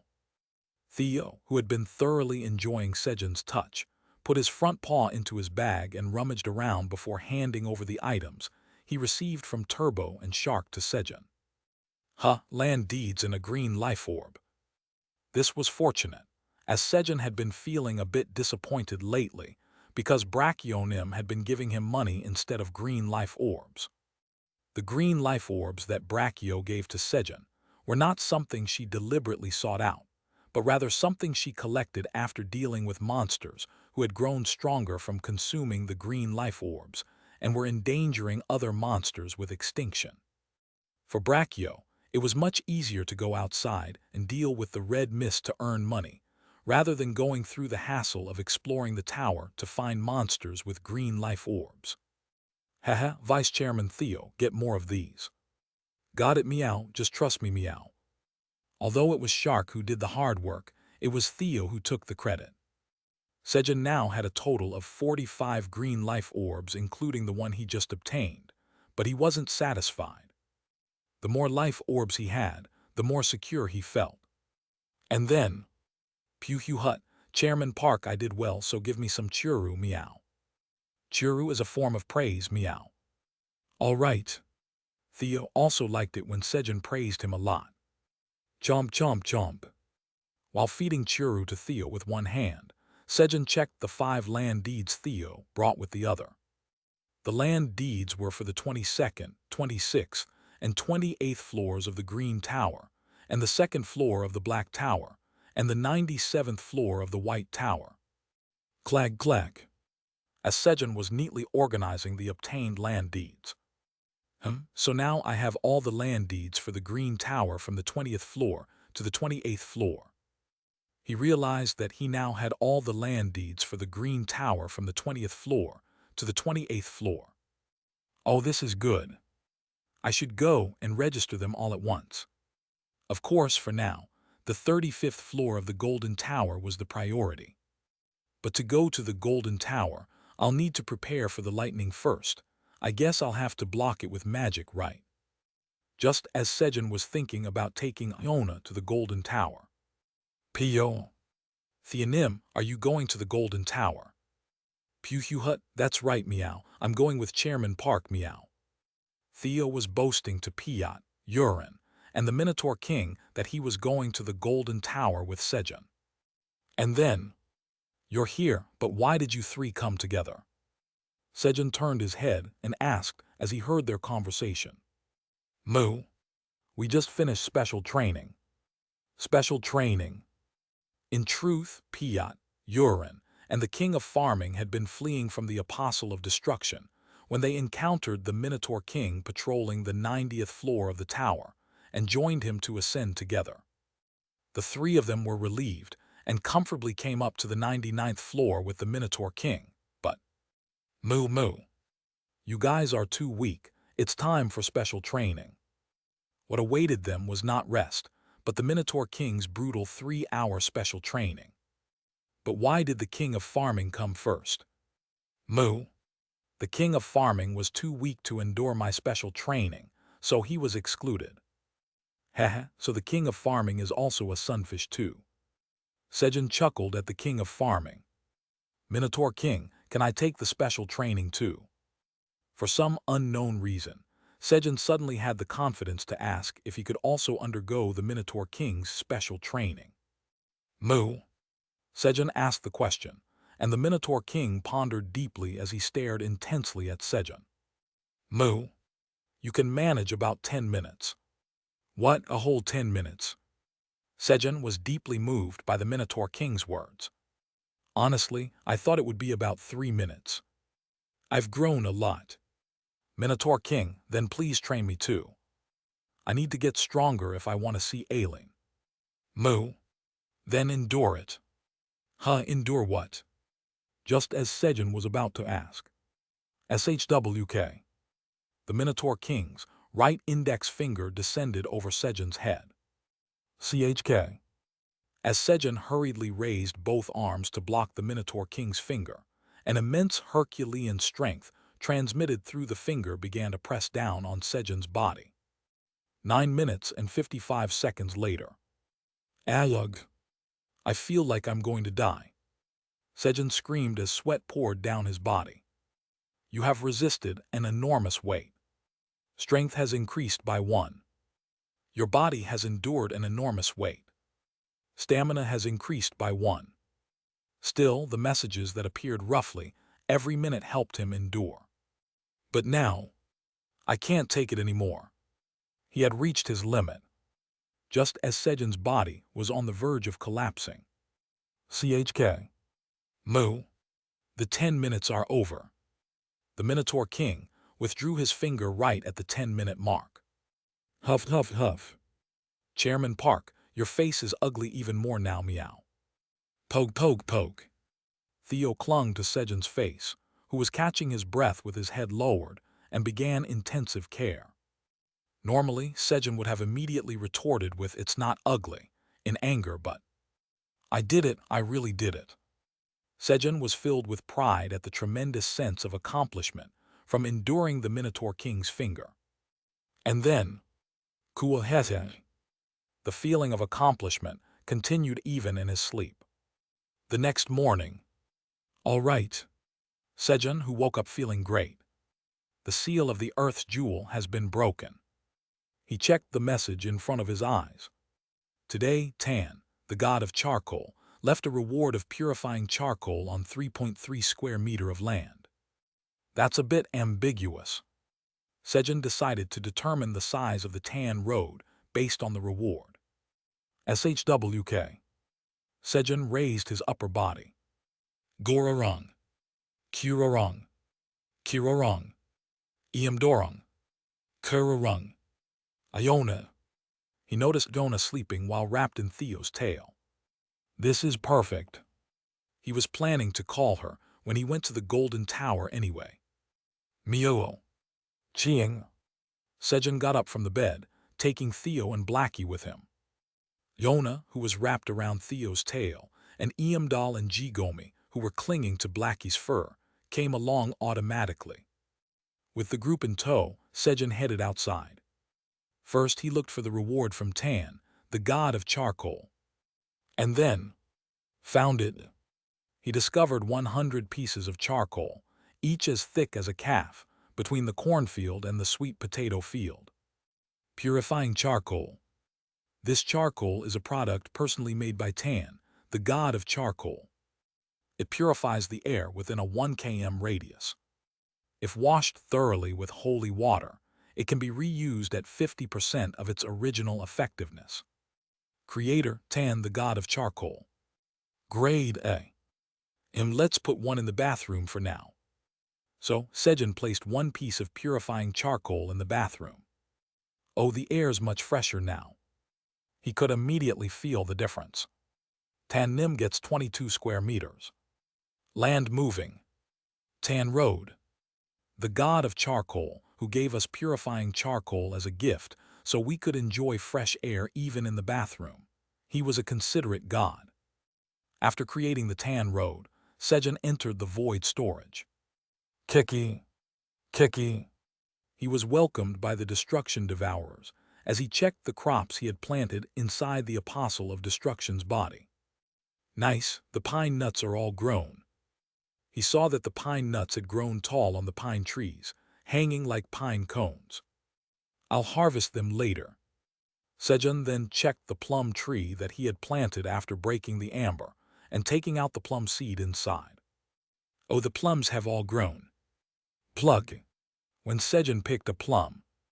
You have harvested a plum. Your field LV 6 has been activated, dealing additional damage. A message appeared. There was no special effect. So what? As long as it tastes good, that's all that matters. Crunch. Sejun took a bite of the plum. Delicious. Sejun quickly finished eating the plum. They're not showing any signs of growth. He looked at the spots where the dragon fruit and the all-devouring jelly were planted. Whether it was because they were of transcendence grade and thus slow to grow, or if some other condition was needed for germination, there were still no signs of sprouting. After watering the 2 transcendence grade seeds, Sejun said, "All right, spit out the seeds." Tui tui tui. Tui tui tui. Sejun received the seeds from the destruction devourers and then went off to have breakfast. A little later. Kaiwat kaiwat kaiwat, of course, leave it to me. While eating, Sejun asked Iona to accompany him to the Golden Tower to block the lightning, and she readily agreed. Then, Pio. Sejun Nim, please take me with you too. I'll serve as Theonim's right front paw. Piat flapped his wings and shouted. Puhu hut, Piat is my right front paw, so of course you're coming along, meow. And Urin, who is my left front paw, is coming too, meow. Kuek, I'm going too. Of course, meow. Urin, who originally hailed from the Golden Tower, was surprised by Theo's words. I haven't collected all the money yet, should I really go? Dad said not to come back until I received all the money. No, this might actually be a good thing. If I happen to run into Majin, I can confirm it directly. Urin had been gathering information about those on the blacklist while going around collecting money with Piat. During that time, what, Ivis, Madaf, and Nelly have all become Majin's subordinates. Recently, Urin heard some shocking news. The top 3 on the blacklist were all working as subordinates for his relative, Majin Demon. Moreover, after a thorough investigation, it was revealed that they had been cleaning up for Majin for decades. Majin had used his subordinates to scam Urin. However, there was still only circumstantial evidence. So he was planning to gather more solid information before making a move, but perhaps now is a better time, with Sejun Nim and Theo Nim coming along. If he went alone, he didn't know what misfortune might befall him. Honestly, he wasn't confident either. Thus, Yurin made up his mind to return to the Golden Tower. But do you have any measures against the lightning in the Golden Tower? I should share some insider tips from the Golden Tower. Iona said she'd take care of everything, didn't she? What? Kaiwo, are you doubting me? Kuik, absolutely not. Yurin, who had been too busy eating to listen until now, hurriedly apologized to Iona. So what's the method? Still thinking there might be a useful method, Sejun asked Yurin. Then, this is it. Yurin proudly showed off his thick belly fat. Huh. Thick fat, if you have this, you'll be fine even if struck by lightning. The demon family, the most prestigious family in the Golden Tower. The demon family's immense wealth was largely due to their bodies, which had such thick fat that electricity couldn't pass through it. Thanks to this, they were able to monopolize the logistics of the Golden Tower and amass enormous wealth. Sejun fell into thought at Yurin's words. Come to think of it, electric eels also have thick fat to block the electricity they generate. Would that even work? That's just your unique trait. Realizing that Yurin didn't have a good method to protect against lightning, Sejun sighed. Everyone gather up. Sejun called his companions into the void storage. And then, if you get bored, pick some pine nuts. He subtly hinted at them to do some work. Clang. He closed the void storage. Aileen, I'm going to visit the Golden Tower for a bit. The tower administrator says to have a safe trip. Okay. He couldn't bring himself to say not to worry because he knew that to Aileen, he seemed like someone who might burst at a touch. It's a bit sad, I need to get stronger quickly. After once again, strengthening his resolve to become stronger. Sejun unfolded the land deed for the 35th floor of the Golden Tower. The summoning function for the initial engraving of the land deed of the 35th floor of the Golden Tower has been activated. With that message, Sejun disappeared. At the outskirts of destruction. It had been 4 days since Halfaz had summoned the Apostles of Destruction. Halfaz was still alone. Those bastards, why is no one coming? Halfaz realized that there was a significant problem with his leadership. Chapter 457, Now It Makes Sense. You have arrived at the 35th floor of the Golden Tower. As soon as Sejun arrived at the Golden Tower, he cautiously looked around, on guard. Fortunately, there was nothing but trees around. Good, nothing, Ro. Boom! Sejun froze as a golden lightning bolt suddenly struck right beside him. Boom! Another lightning bolt struck. Quickly, he hurriedly crawled low to the ground, moving towards the nearest tree. Lightning strikes the shortest path to the ground, which means it aims for the highest points on the ground. In other words, being under something tall significantly reduces the chances of being struck by lightning. Russell. Sejun moved faster than he ever had while crawling. Few made it. When Sejun arrived under the tree, boom! A bolt of lightning struck about 5 meters in front of Sejun. Sizzle! Sparks flew from the rock that had been struck by lightning, and a golden lightning pattern began to form on it. Oh, it was a lightning stone. So that's how lightning stones are formed. Interesting. In that low-crawling position, Sejun witnessed the process of a lightning stone being created in real time. Oh, what is this place?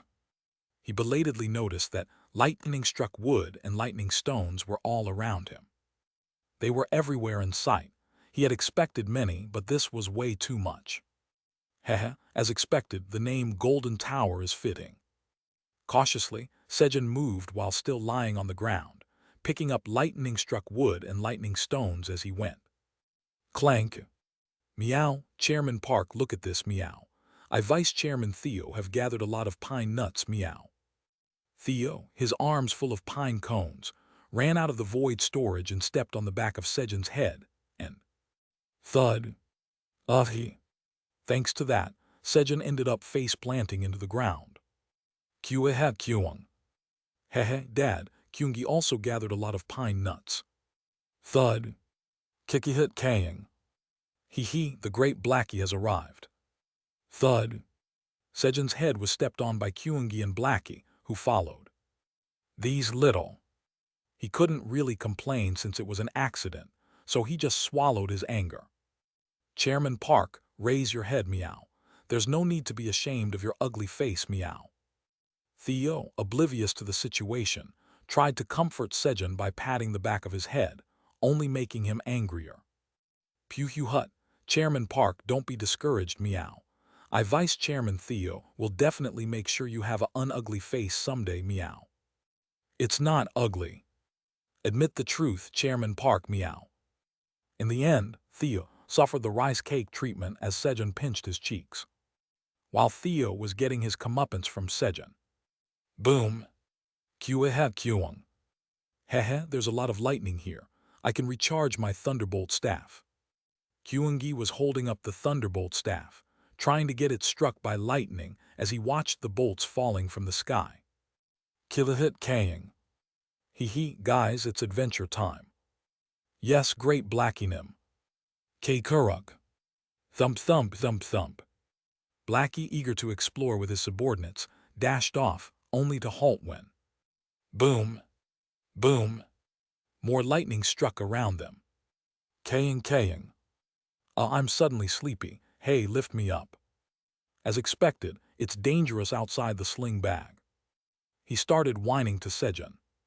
And then, squeeze. Sejun, who calmed down his anger while squishing Theo's cheeks, also healed his heart, which had been startled by the earlier lightning. Thud. He then put the whining Blackie into the sling bag. Kyungi, instead of doing it like that, try going up into the sky. You'll gather more lightning that way. He instructed Kyungi to ascend into the sky. Kyung. Got it. Following Sejun's advice, Kyungi used telekinesis to rise into the sky. Boom. Boom. Thanks to this, all the lightning strikes within a 500-meter radius were absorbed into Kyungi's Thunderbolt staff and disappeared.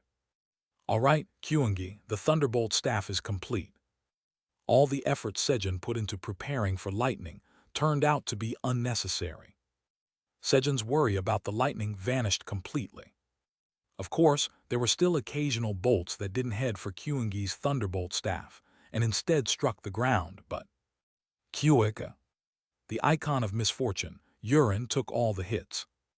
Or was it because of Urin's misfortune that the lightning, which was originally supposed to hit the Thunderbolt staff, ended up striking Urin instead? Either way, Urin was dangerous. As Sejun thought about how he shouldn't stay too close to Urin.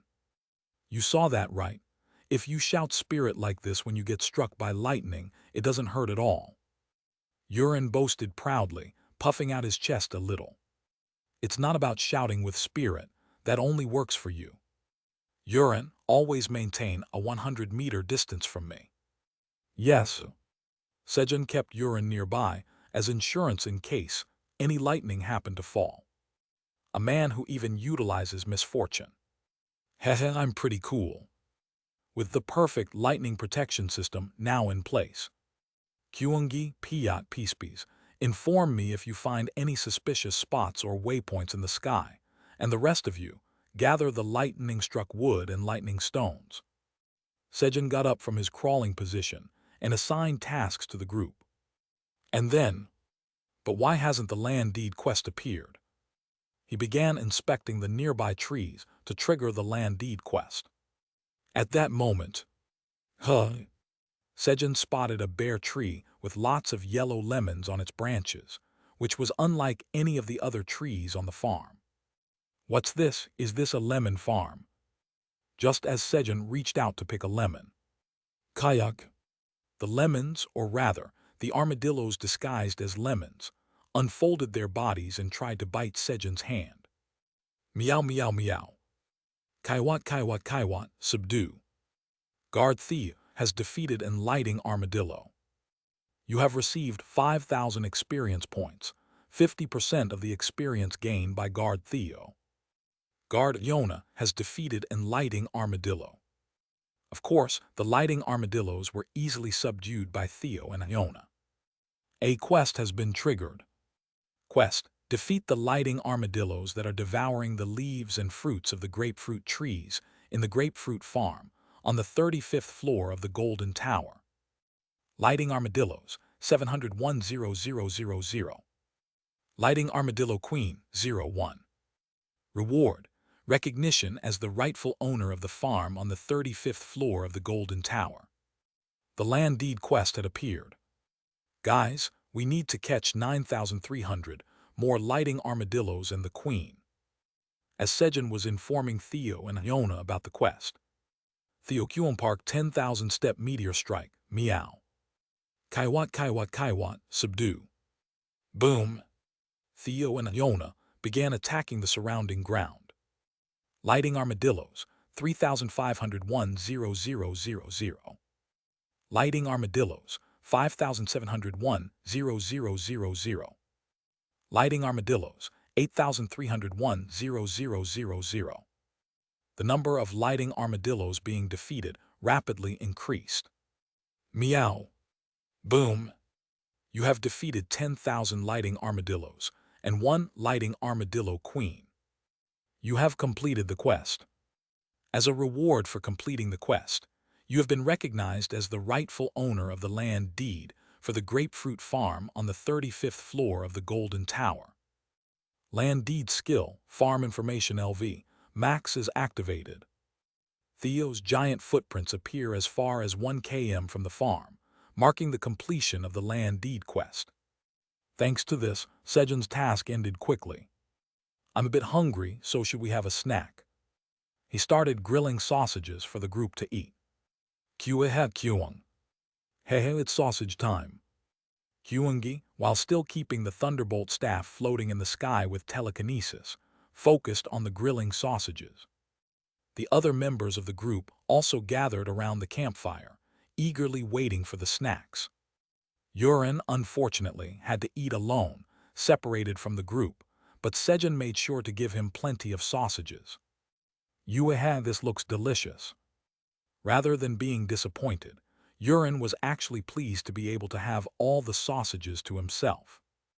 A little while later, sizzle, as the juice from the sliced sausages dripped onto the burning wood and quickly evaporated. Meow. Kyuang. Kaiwat. Theo, Iona, and Kyuangi all turned to look in the same direction. A moment later, Pio. Piat and Yurin also turned their heads to the direction the trio was staring at.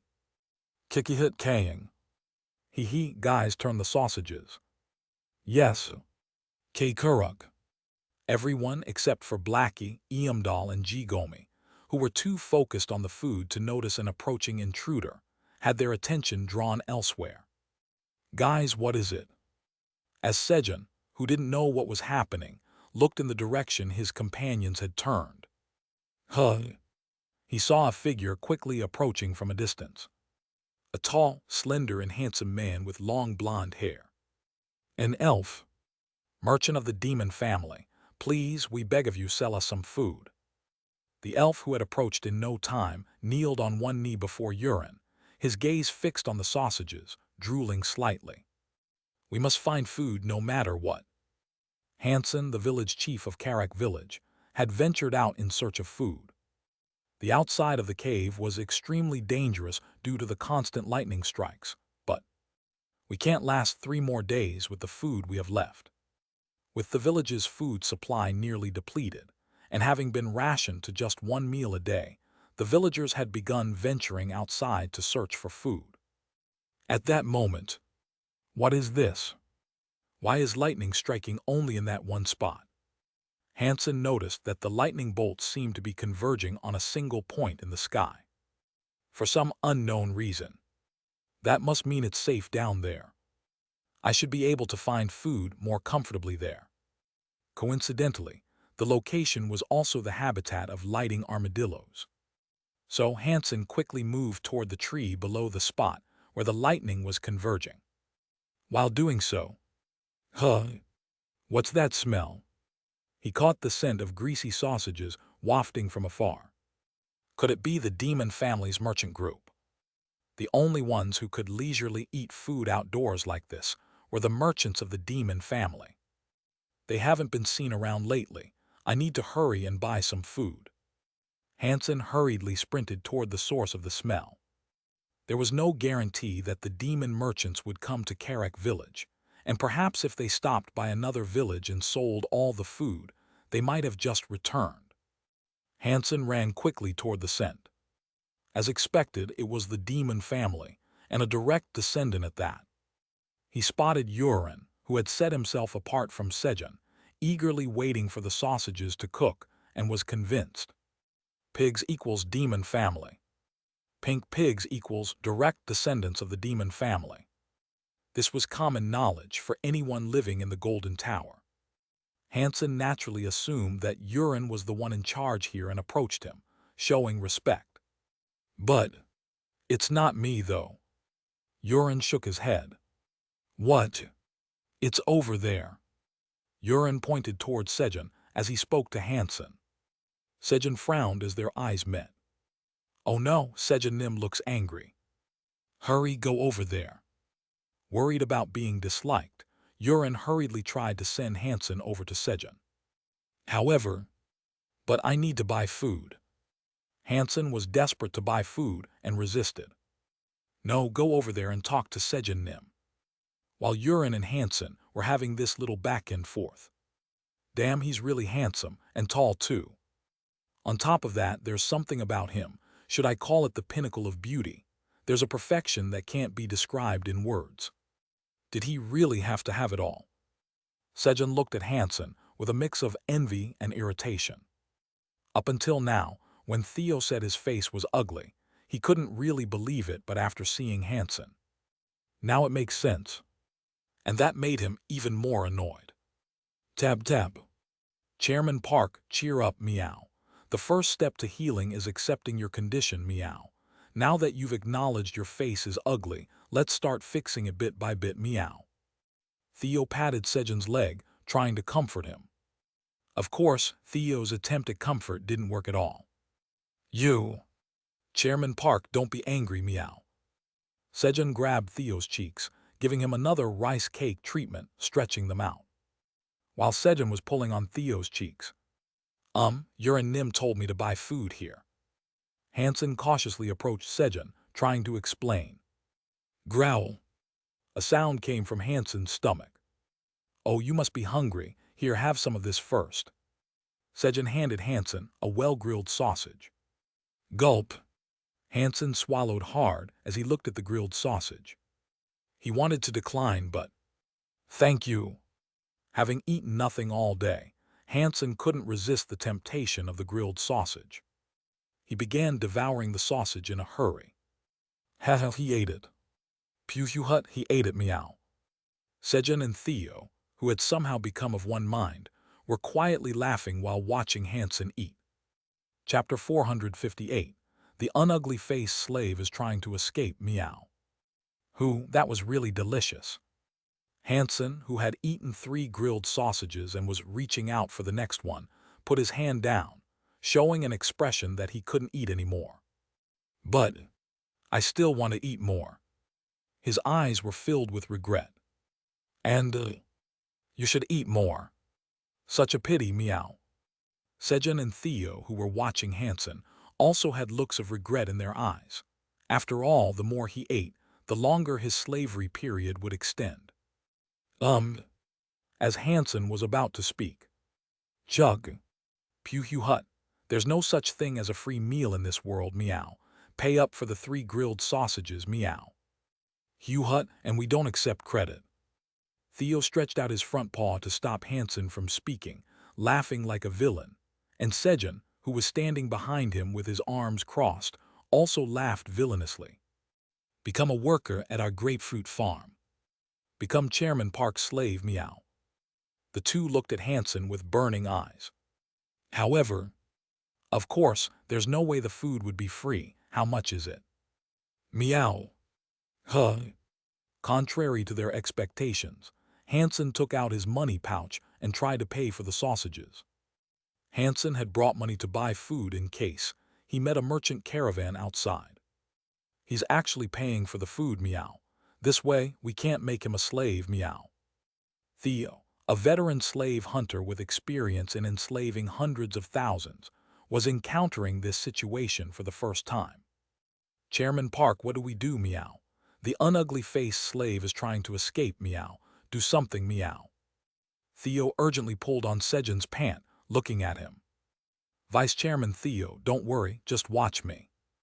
With a confident expression, Sejun stepped forward and gave a thumbs up. But, Puhuhut, Chairman Park got it, meow. Whether he misinterpreted Sejun's actions or not, Theo nodded vigorously. Huh, what did you go? Sejun didn't have time to ask. Thump. Before he knew it, Theo had taken out the 5 towers, slave seal, and stamped it on Hansen's hand. Huh. On Hansen's hand, a paw-shaped slave seal of Theo appeared. You have hunted 1 slave. Due to the effect of the title, Slave Hunter, all stats have increased by 1.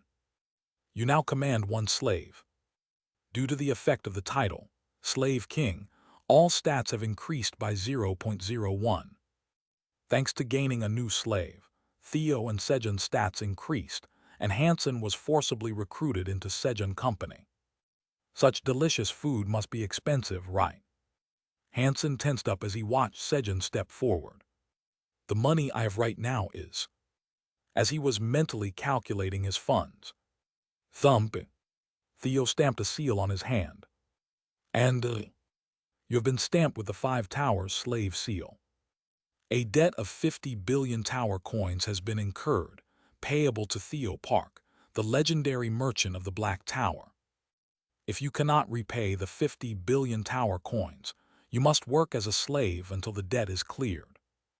Your current 3,000 tower coins have been forcibly seized. The remaining debt is now 49,999,997,000 tower coins.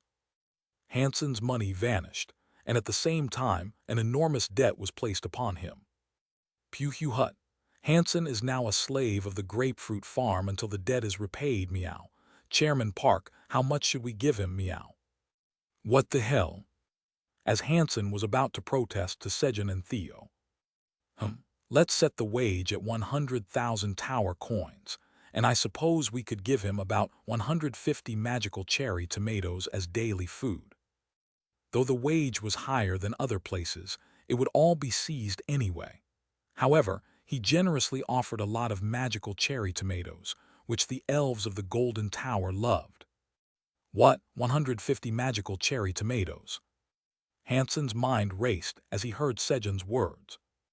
Recently, they had reduced rations to the bare minimum, and an adult elf now consumed only 5 magical cherry tomatoes per meal. 150 magical cherry tomatoes could feed 30 adult elves.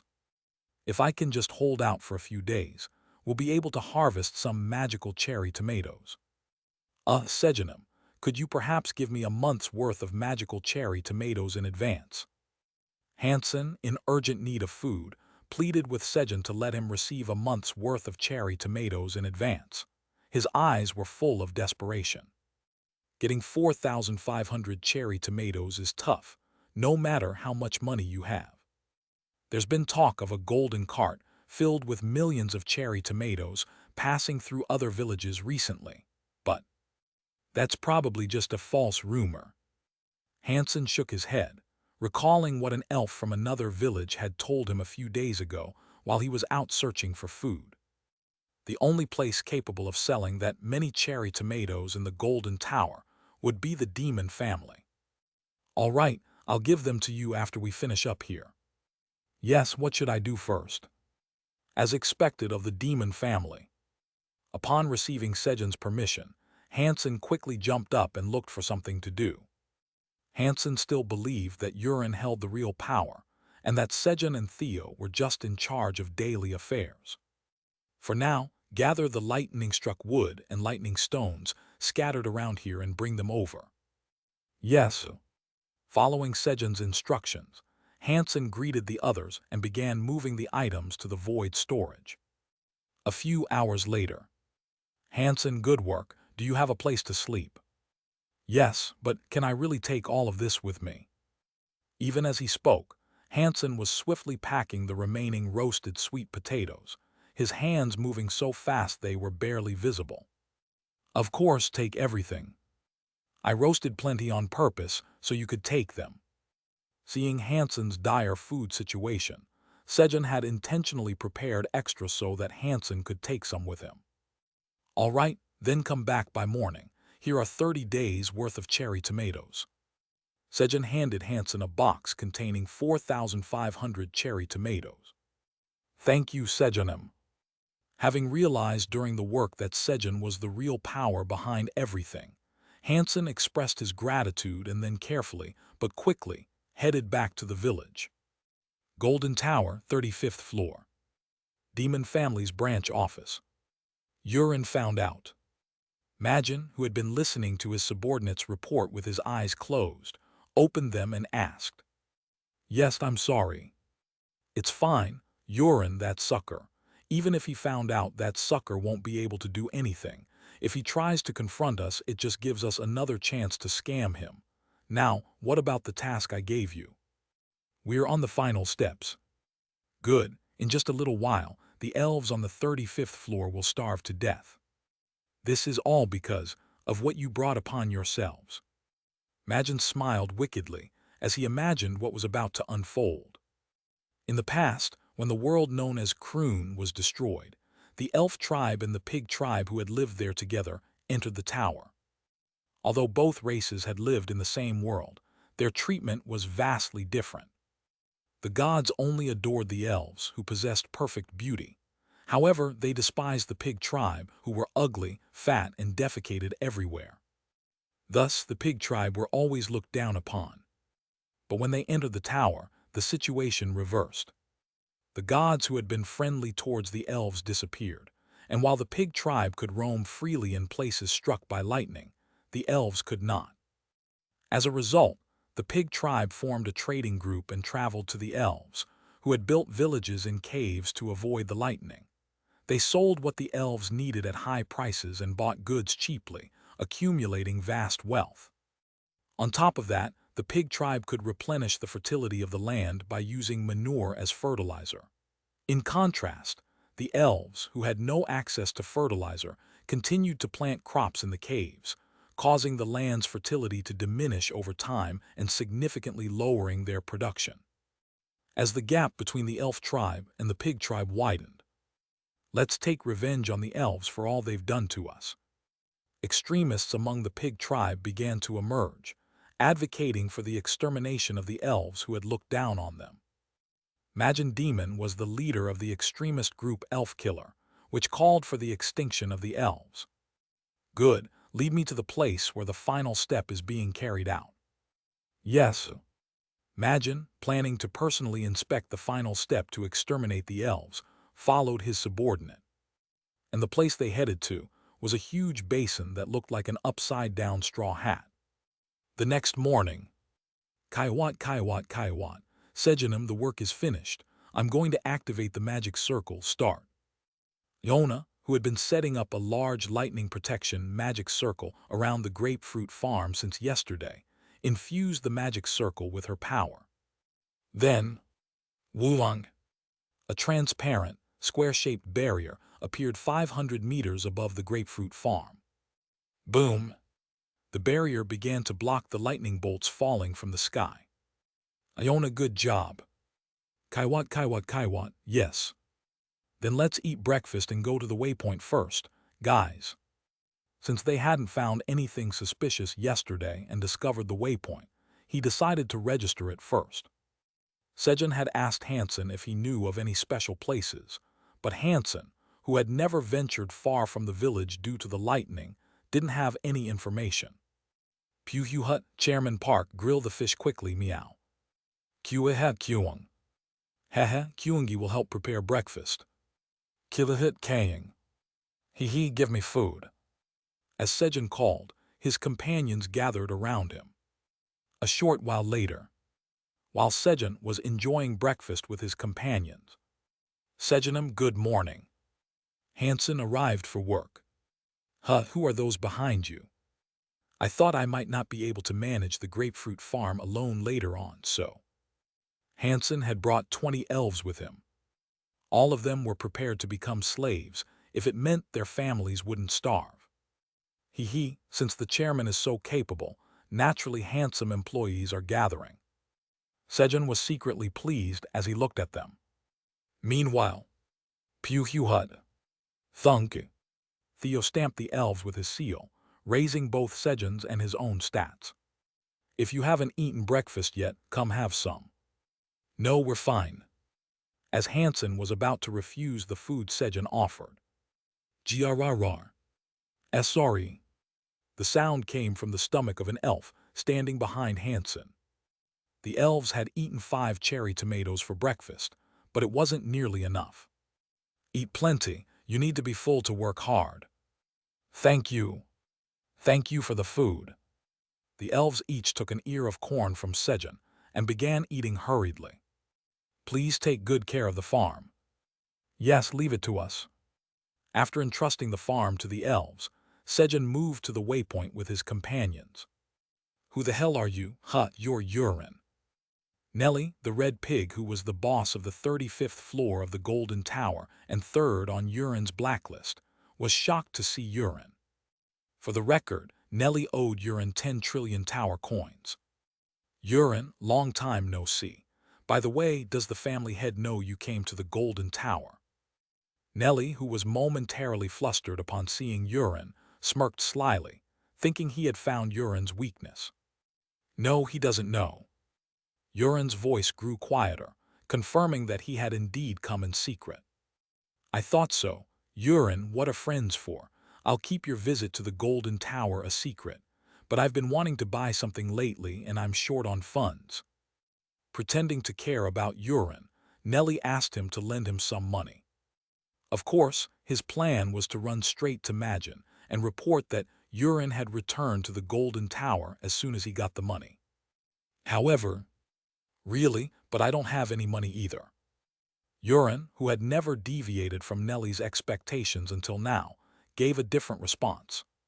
What? And there's no chance of my father finding out that I've returned, because Nelly, you're going to become a slave. He was no longer the king sucker Urine of the past. What did you just say?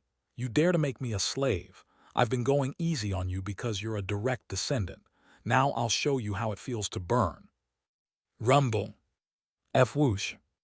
As the enraged Nelly grew in size and became engulfed in intense flames. I never said I'd be the one to do it, Theonim, I'll leave it to you. You know the 50-50 split, right? Hut, don't worry, meow. Theo, who had been loosening up while talking with Urine, got ready. At that moment, Kyung. Thud. Kyuik. Giant Kyungi appeared and struck the enlarged Nelly with the lightning staff. Kyung.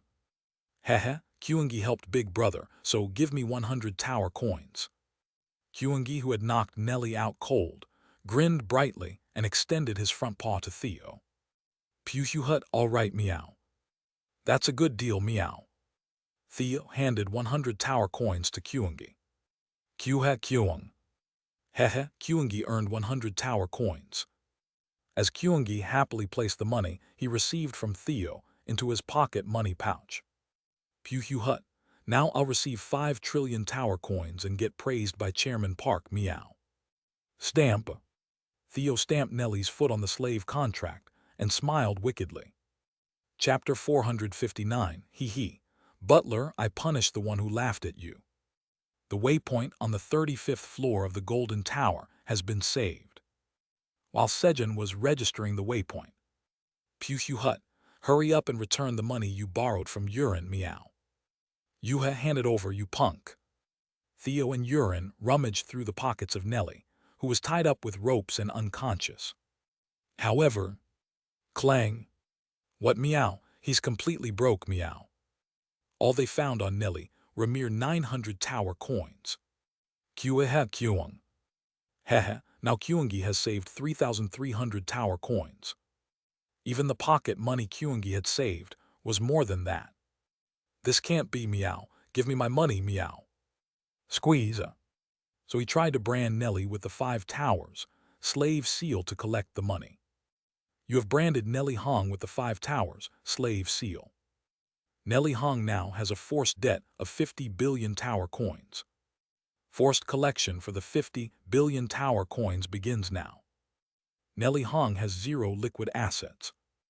Nelly Hong is already a slave, so 50 billion tower coins are added to the existing debt. Nelly Hong's remaining debt, 1,049,999,090,100 tower coins. Nelly really had nothing left, completely broke. What, meow? He seems to have given it to Majin. Is that so? Yes, it's actually better this way. The money taken by Avis and Madaf is probably with Majin too. Then let's wake this guy up and ask where Majin is, meow. But Theonim, do you mind if I wake him up? Pew Hu Hut, it's 100 million tower coins per hit, meow. Theo, catching on to what Urin meant, smiled slyly as he spoke. And then, yes, here's 50 billion tower coins. Hey, wake up. Bam, bam, bam. As soon as Urin handed the money to Theo, he began to beat Nelly. After a while, huff, huff, huff, Nelly, where's Majin? Urin asked, panting heavily. Why are you asking about Master Majin's location? Nelly, who had taken 500 blows from Urin, asked in a calm voice. Since it was a clash of fat against fat, only Urin, who had been beating hard, was exhausted. Because it was Majin who told you to borrow money from me. All the money you, Avis, and Madaf borrowed from me is with Majin, isn't it? Master Majin, I have no idea what you're talking about. Speak, meow, where is Majin, meow? Theo, who had been listening nearby, grabbed Nelly by the collar and demanded. Chairman Park's cooldown time is over, meow. I want to be praised quickly, meow. Theo, always keeping tabs on Sejun's condition, realized that doing good deeds too frequently could lessen the impact of Sejun's praise. So, he made sure to bring Sejun something he liked at just the right time. The time it takes for Chairman Park, who got excited after receiving something he likes, to cool down again. Pew Hu Hut, that is Chairman Park's cooldown time, meow. Thus, Theo urgently needed an offering to receive Sejun's praise. But, HMPH, I have no idea what you're talking about. Hey Ek, tell me where Majin is, meow. Even with Theo's urging, Nelly kept his mouth shut. At that moment, Phew Hut, is it my time to step in? As Sejun, who had been watching from behind, spoke arrogantly and stepped forward. Everyone step back, meow. The great Chairman Park is about to show us something, meow. Theo made a fuss, and thanks to that, everyone's attention was focused on Sejun. This is a lot of pressure. It'll work out right. What Sejun had in mind was to entice with food. Thinking that Nelly, being a pig like Urin, couldn't resist the temptation of food. PFFFT, what are you doing? Don't tell me you're trying to get answers by bribing me with food. But Nelly just sneered. Og, let's just eat. Give me grilled fish, meow. Kaiwat, Kaiwat, Kaiwat, thank you for the meal. Qeha. Pio. Yuha. So Sejun and his companions ended up having an early lunch. Meanwhile, Kaying. How dare you laugh at my butler? Guys, get ready. Yes. K. Kurug. Angered by the mockery directed at Sejun, Blackie charged fiercely at Nelly. Thunk. And delivered a feeble headbutt. Plop. Then Blackie, Eamdal and G. Gomi all fell asleep together. PFFFT, what are these things now? As Nelly laughed at Blackie and his minions. Huh. Nelly's eyes turned black and he lost consciousness. Inside Nelly's mental world. Where is this place? As Nelly looked around. Boom. Alug. Growl, how dare you mock my butler? A giant wolf appeared and pinned Nelly down with its front paw. And then, boom, boom. How dare you laugh at Sejun Nim? How dare you laugh at Sejun Nim? Following the wolf, a massive stone figure and a spider appeared. Though smaller than the wolf, they were still enormous. Wow, what is this? This was a fear unlike any he had ever experienced. He had never feared death, but this terror went far beyond the fear of death. It felt as if he would be completely erased from existence. Please spare me. Terrified Nelly pleaded, but... Growl, it's too late. My butler has already been hurt emotionally. If you did something wrong, you must be punished. Kiik, yeah. Didn't you see our Sejun Nim's face when he got hurt earlier? The three were already furious. Kayak, Blackie, Iamdal, and Jigomi, who were formerly apostles of destruction, showed Nelly the depths of hell. You have entered the navel of the earth. We've arrived. As Majin read the message and followed his subordinate into the basin, he saw a massive round stone at its center. It's almost done now. Looking at the stone, which had turned more than 90% dark red, Majin said, Majin Nim, are you sure this is really okay? Ivis, who had come with Majin, asked in a fearful voice. Don't worry. No matter how powerful an apostle of destruction is, they can't exert their full power inside the Golden Tower. A year ago, Majin had accidentally encountered a fragment of Delia, the demon of corruption and 8th seat apostle of destruction. Smell good, I will help you. Delia's fragment, having discovered Majin's corrupted soul, showed goodwill and proposed an alliance. Good. Majin accepted. Obsessed with the idea of exterminating the elves, Majin didn't hesitate to use any means necessary. Of course, he was also confident that he could control the situation well. Thus, after forming an alliance with Delia, Majin brought Delia to the navel of the earth to destroy the stone filled with the earth's energy. Seeing the powerful earth energy flowing from the stone into the ground, Majin believed that destroying this stone would significantly weaken the earth energy on the 35th floor of the tower. Step. As Majin approached the stone, he saw a lightning protection magic circle drawn in a 100-meter radius around it. He also saw Delia's fragment sending red energy towards the stone inside the magic circle. How many fragments are there now? 3,000. That's quite a lot. Although he was taken aback by the unexpectedly large number of fragments, he still wasn't worried. The fragments of the apostles of destruction couldn't withstand lightning. Delia, how much longer? Majin asked one of the fragments surrounding the stone. Kekekek, it'll be done by tonight.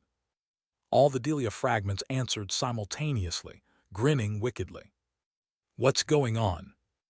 Majin felt a sense of foreboding from their laughter, but... Quoom! There's the lightning. As long as there's lightning, they can't escape the lightning protection magic circle. Trusting in the lightning, Majin reassured himself. Pew hut. Chairman Park's grilled fish was excellent today too, meow. Truly, Chairman Park is a master at grilling fish, meow. Theo, having eaten the grilled fish that Sejun had prepared, lay down on Sejun's lap, patting his belly with a happy smile. Kuehe kuong. Hehe, Dad is also great at making pancakes too. Dad, Kyungi has a lot of money, so if there's anything you want, just let me know.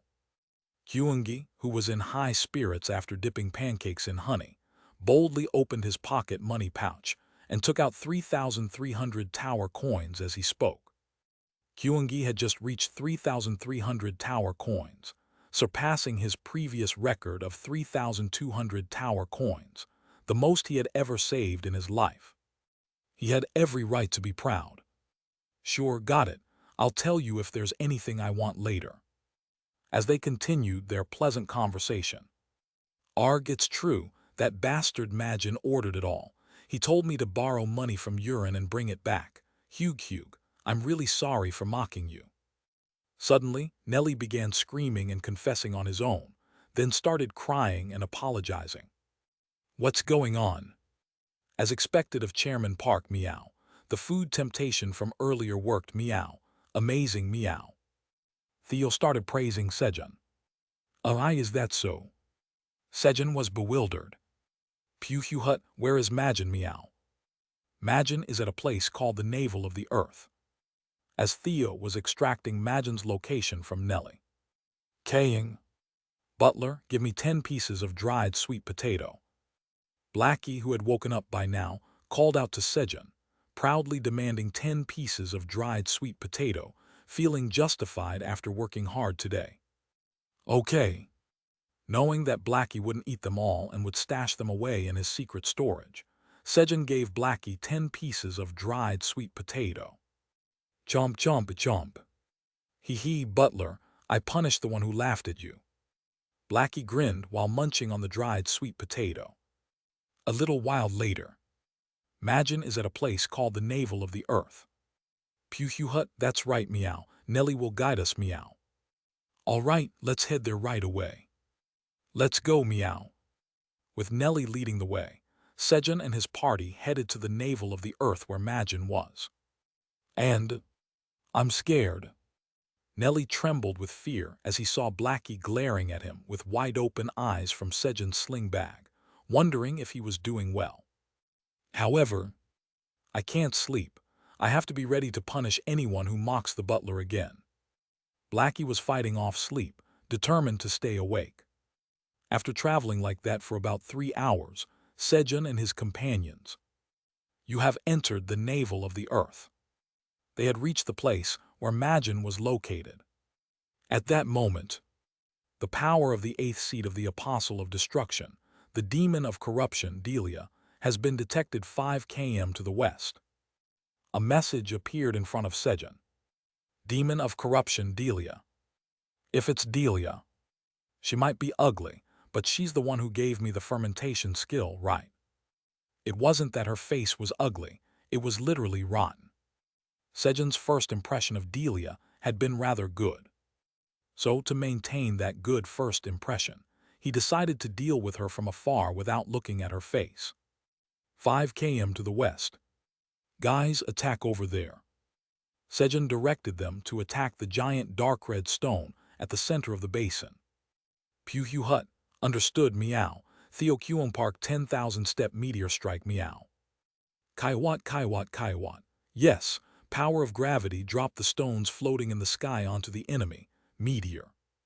Kuon. Got it, Kuon meteor punch. Boom. The attacks from Theo, Leona, and Kyungi rained down on the stone and its surroundings. But, what's this? No messages appeared. What's this? Kaiwat, something strange. Kyung. Should I attack again? Sensing that something was amiss, the 3 prepared to attack again. At that moment, fools, how dare you attack me, Delia, the demon of corruption and 8th seat apostle of destruction. A massive demon, twice the height of the deep basin, appeared. Delia, the demon of corruption and 8th seat apostle of destruction. Delia's main body, with a pair of enormous black wings, dressed in a suffocating black long dress that covered her entire body, and with a face of decayed, tattered skin. Why is her main body here? Guys, take this. Before Delia could release her seal, Sejun quickly handed out the Transcendence black bean plus the 4 beans set to his companions. Gulp. You have consumed the Transcendence black bean plus 2. He ate one himself as well. And then, clank. Everyone come out. Kiki. He opened the void storage to release the destruction devourers. At the same time, the dense energy of creation that had been trapped in the void storage began to flow out. At that moment, Kekek let everything rot away, seal release. 4 pairs of wings grew from Delia's back as the ground and atmosphere rapidly became contaminated, turning dark red under the influence of her energy. She had broken the seal all the way to the 4th stage in one go. Chiek. As the aura of decay, which had already reached where Sejun was, began to burn the blue energy of creation. Bev, the god of courage, shouts joyfully, Park Sejun, I knew I could count on you. Bev, the god of courage, acknowledges your courageous feat. Sejun, unintentionally, once again earned recognition for his bravery from Bev. Chapter 460, Hee. Great Blackie will end this battle. Combat Shop Headquarters. He. Wanting to say something but unable to, the frustration was overwhelming. Having realized over the past few days that talking to Sejun would only get him blocked, Bev, the god of courage, sighed in frustration. Trust in Park. Trust in Park. Voices of the non-combat gods echoed from beyond the wall. Once again, they were shouting the strange words, trust in Park. For a moment, Bev felt annoyed, but then, no, they must be frustrated too, having to shout quietly. I should be a bit more understanding. With a heart of empathy, Bev tried to generously overlook it, but then, hey, can't you be quiet? Kyungi Park, give me a response. Thunder, the god of storms, who had been blocked by Kyungi for the 5th time, took out his anger on the non-combat gods beyond the wall. Trust in Park. Trust in Park. The voices of the non-combat gods became smaller, frightened by this. Thunder, just getting angry won't make the block go away. I'll tell you a special way to avoid being blocked. Even though Bev had also been blocked by Sejun and had taken his frustration out on the non-combat gods, he scolded Thunder. Bevnum, is there really such a way? Thunder, enticed by the words of Bev, one of the 5 top executives of the combat shop headquarters, asked eagerly. Indeed, but I'm feeling thirsty. Bevnum, how about we go to the tavern and have a cold beer? It's on me. Shall we? And so the two headed to the tavern. Refreshing, it's simple. If you don't speak, you won't get blocked. Bev, after downing a large ice-cold mug of beer in one go, opened his mouth. What, but isn't that too frustrating? Thunder, you foolish warrior. A warrior must also know how to endure. If you wait, the time will come. So, has the time come for you, Bevnum? Thunder asked, looking at Bev with eyes full of disbelief. And then, I'm still waiting. Bev answered in an embarrassed voice. Black Tower's tower farmer Park Sejun is facing an unapproachable enemy. A message appeared in front of Bev. What? Bev hurriedly checked Sejun's opponent and, Park Sejun, you rascal. Are you fighting Delia, the demon of corruption and 8th seed apostle of destruction? Bev was astonished to see who Sejun was up against. Park Sejun, so you had this all planned. You blocked me on purpose just to surprise me. Clever boy. Bev, caught up in his own delusion, smiled in satisfaction. Ha, Park Sejun, I knew I could trust you. You are indeed very courageous. Park Sejun, I acknowledge your courage. He officially acknowledged Sejun's courage. See, if you wait, the time will come. Can I have another drink here? Bev, showing off to Thunder, ordered another beer.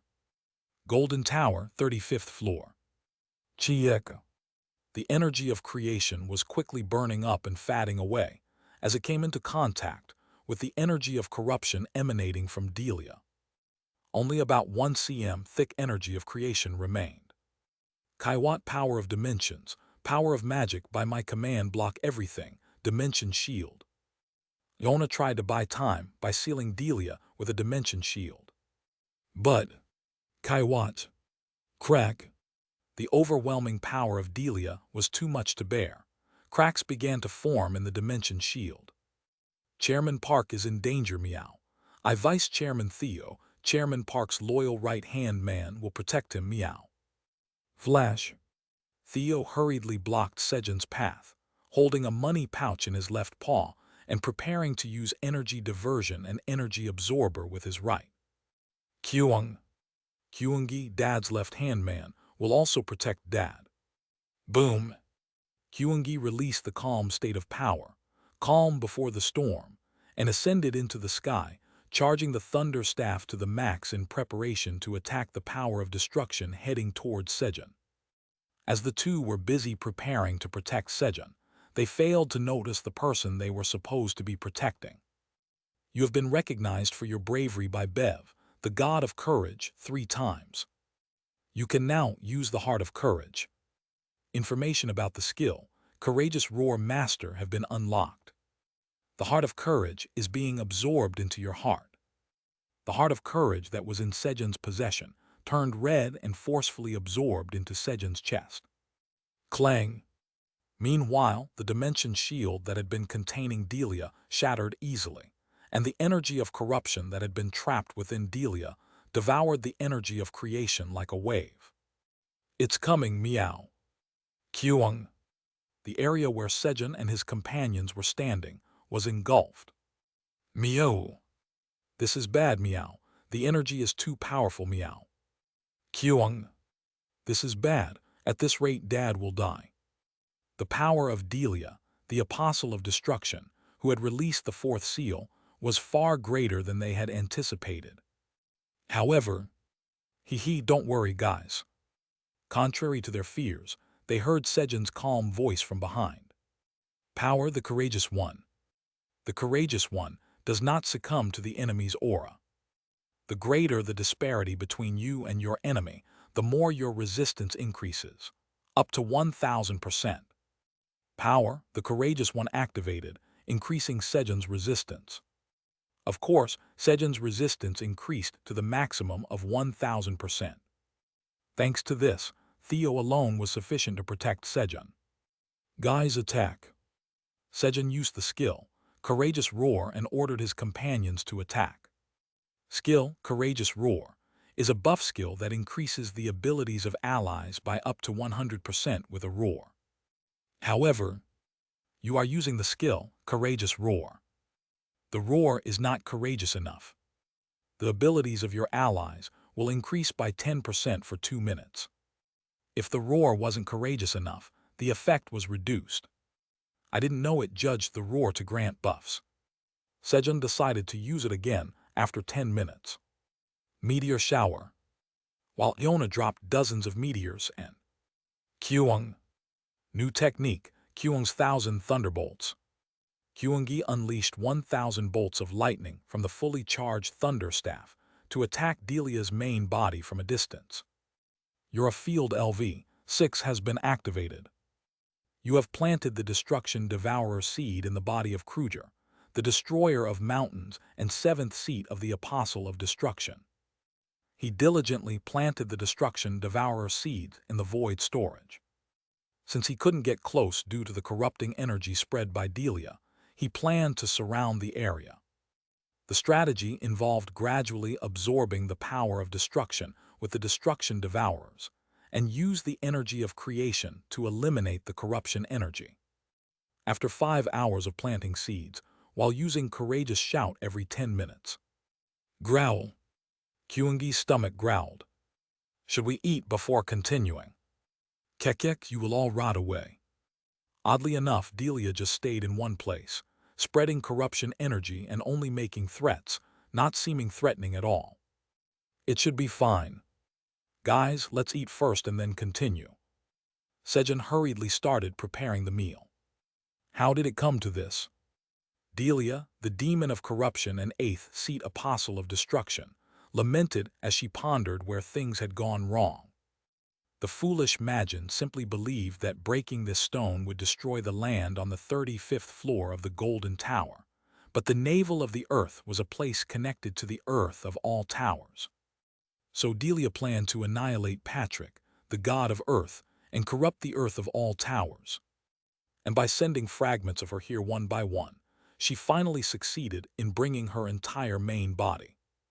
Everything was going smoothly until Sejun and his companions showed up, throwing everything into disarray. With the sudden attacks from Theo, Kyungi, and Iona, the lightning protection magic circle was destroyed, forcing Delia to hurriedly gather the fragments back together and return to her original form. As a result, she had to endure the full brunt of the lightning strikes falling from the sky. To make matters worse, Patrick was tormenting her with flames that burned the power of destruction, forcing her to fight on all fronts, above, below, inside, and outside. These vicious bastards. It's all because of you. Delia seethed with rage as she watched Sejun and his companions, who had the audacity to calmly eat their meals in front of her for several days. But, you bastards, rot away. Due to the flames from Patrick, she couldn't move and could only fume in anger. Slurp. Sejun sipped his morning coffee after finishing breakfast. You bastards, rot away. It's already been 10 days since we started fighting Delia. He spoke, listening to Delia's shouts, now surrounded by the blue energy of creation. The distance between them and Delia had gradually decreased from 5 km to 1 km. Before they knew it, 10 days had passed as they repeated the cycle of eating when hungry, fighting, sleeping when drowsy, waking up to fight again, and eating. While Delia couldn't eat or sleep, Sejun and his companions continued to do so, attacking from a distance. It was no wonder Delia thought they were despicable. At that moment, 1,000 great dragons under the curse of forgetfulness drank the golden samyanju and broke the curse. You have completed the quest. You have obtained 3 drops of the growth elixir as a quest reward.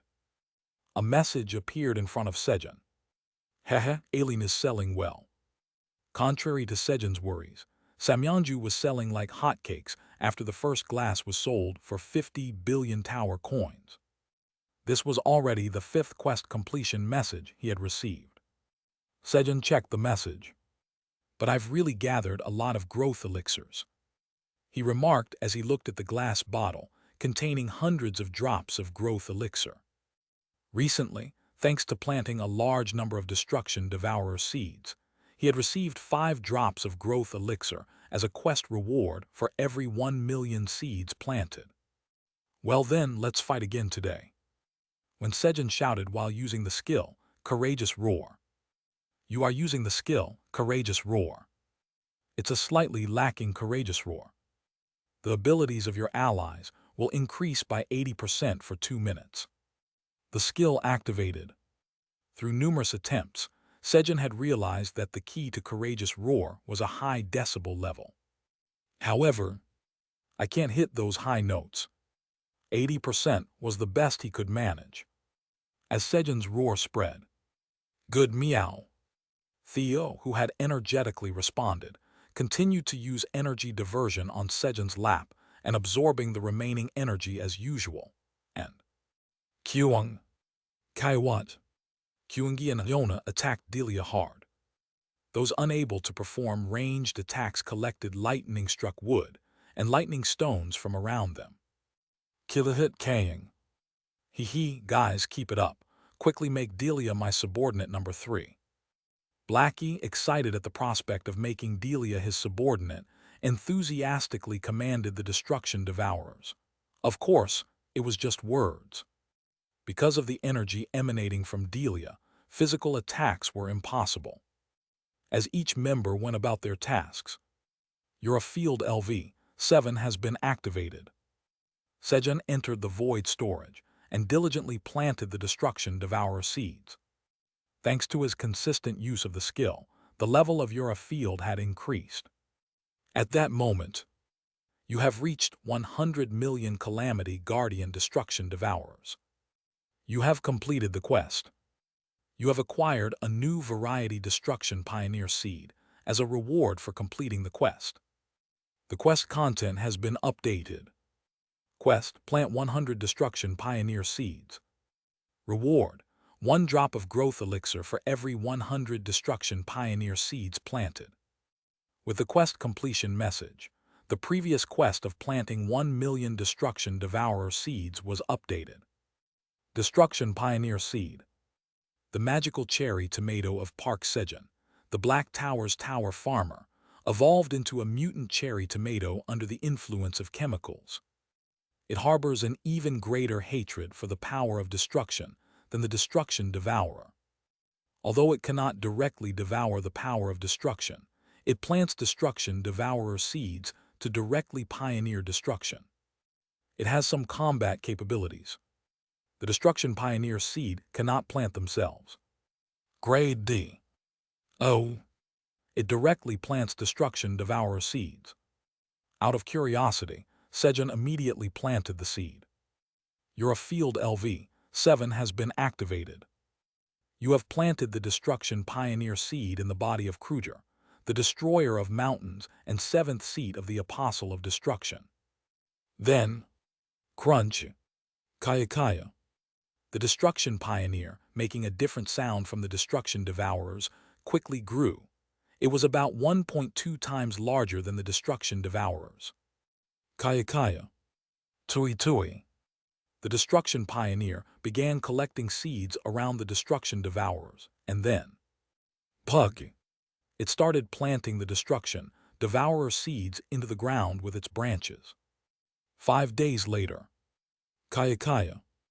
Around Sejun, who was planting Destruction Devourer seeds, 50 Destruction Pioneers were diligently planting more seeds. They're reliable. Sejun smiled contentedly as he watched the Destruction Pioneers. Kilahit Kaying. Finally it's time for the Great Blackie to step in. Charge. The Great Blackie commands us to charge. Kurug. Kiki. Now that they were close enough to headbutt Delia, Blackie, riding a Destruction Devourer, charged forward. Kilahit Kaying. The Great Blackie will end this battle. With only 10 cm of unpurified energy left, Blackie launching himself at Delia. Thud. Headbutting Delia and Kirarong. Iamdorong. Kurarong. Then, along with his subordinates, he fell asleep.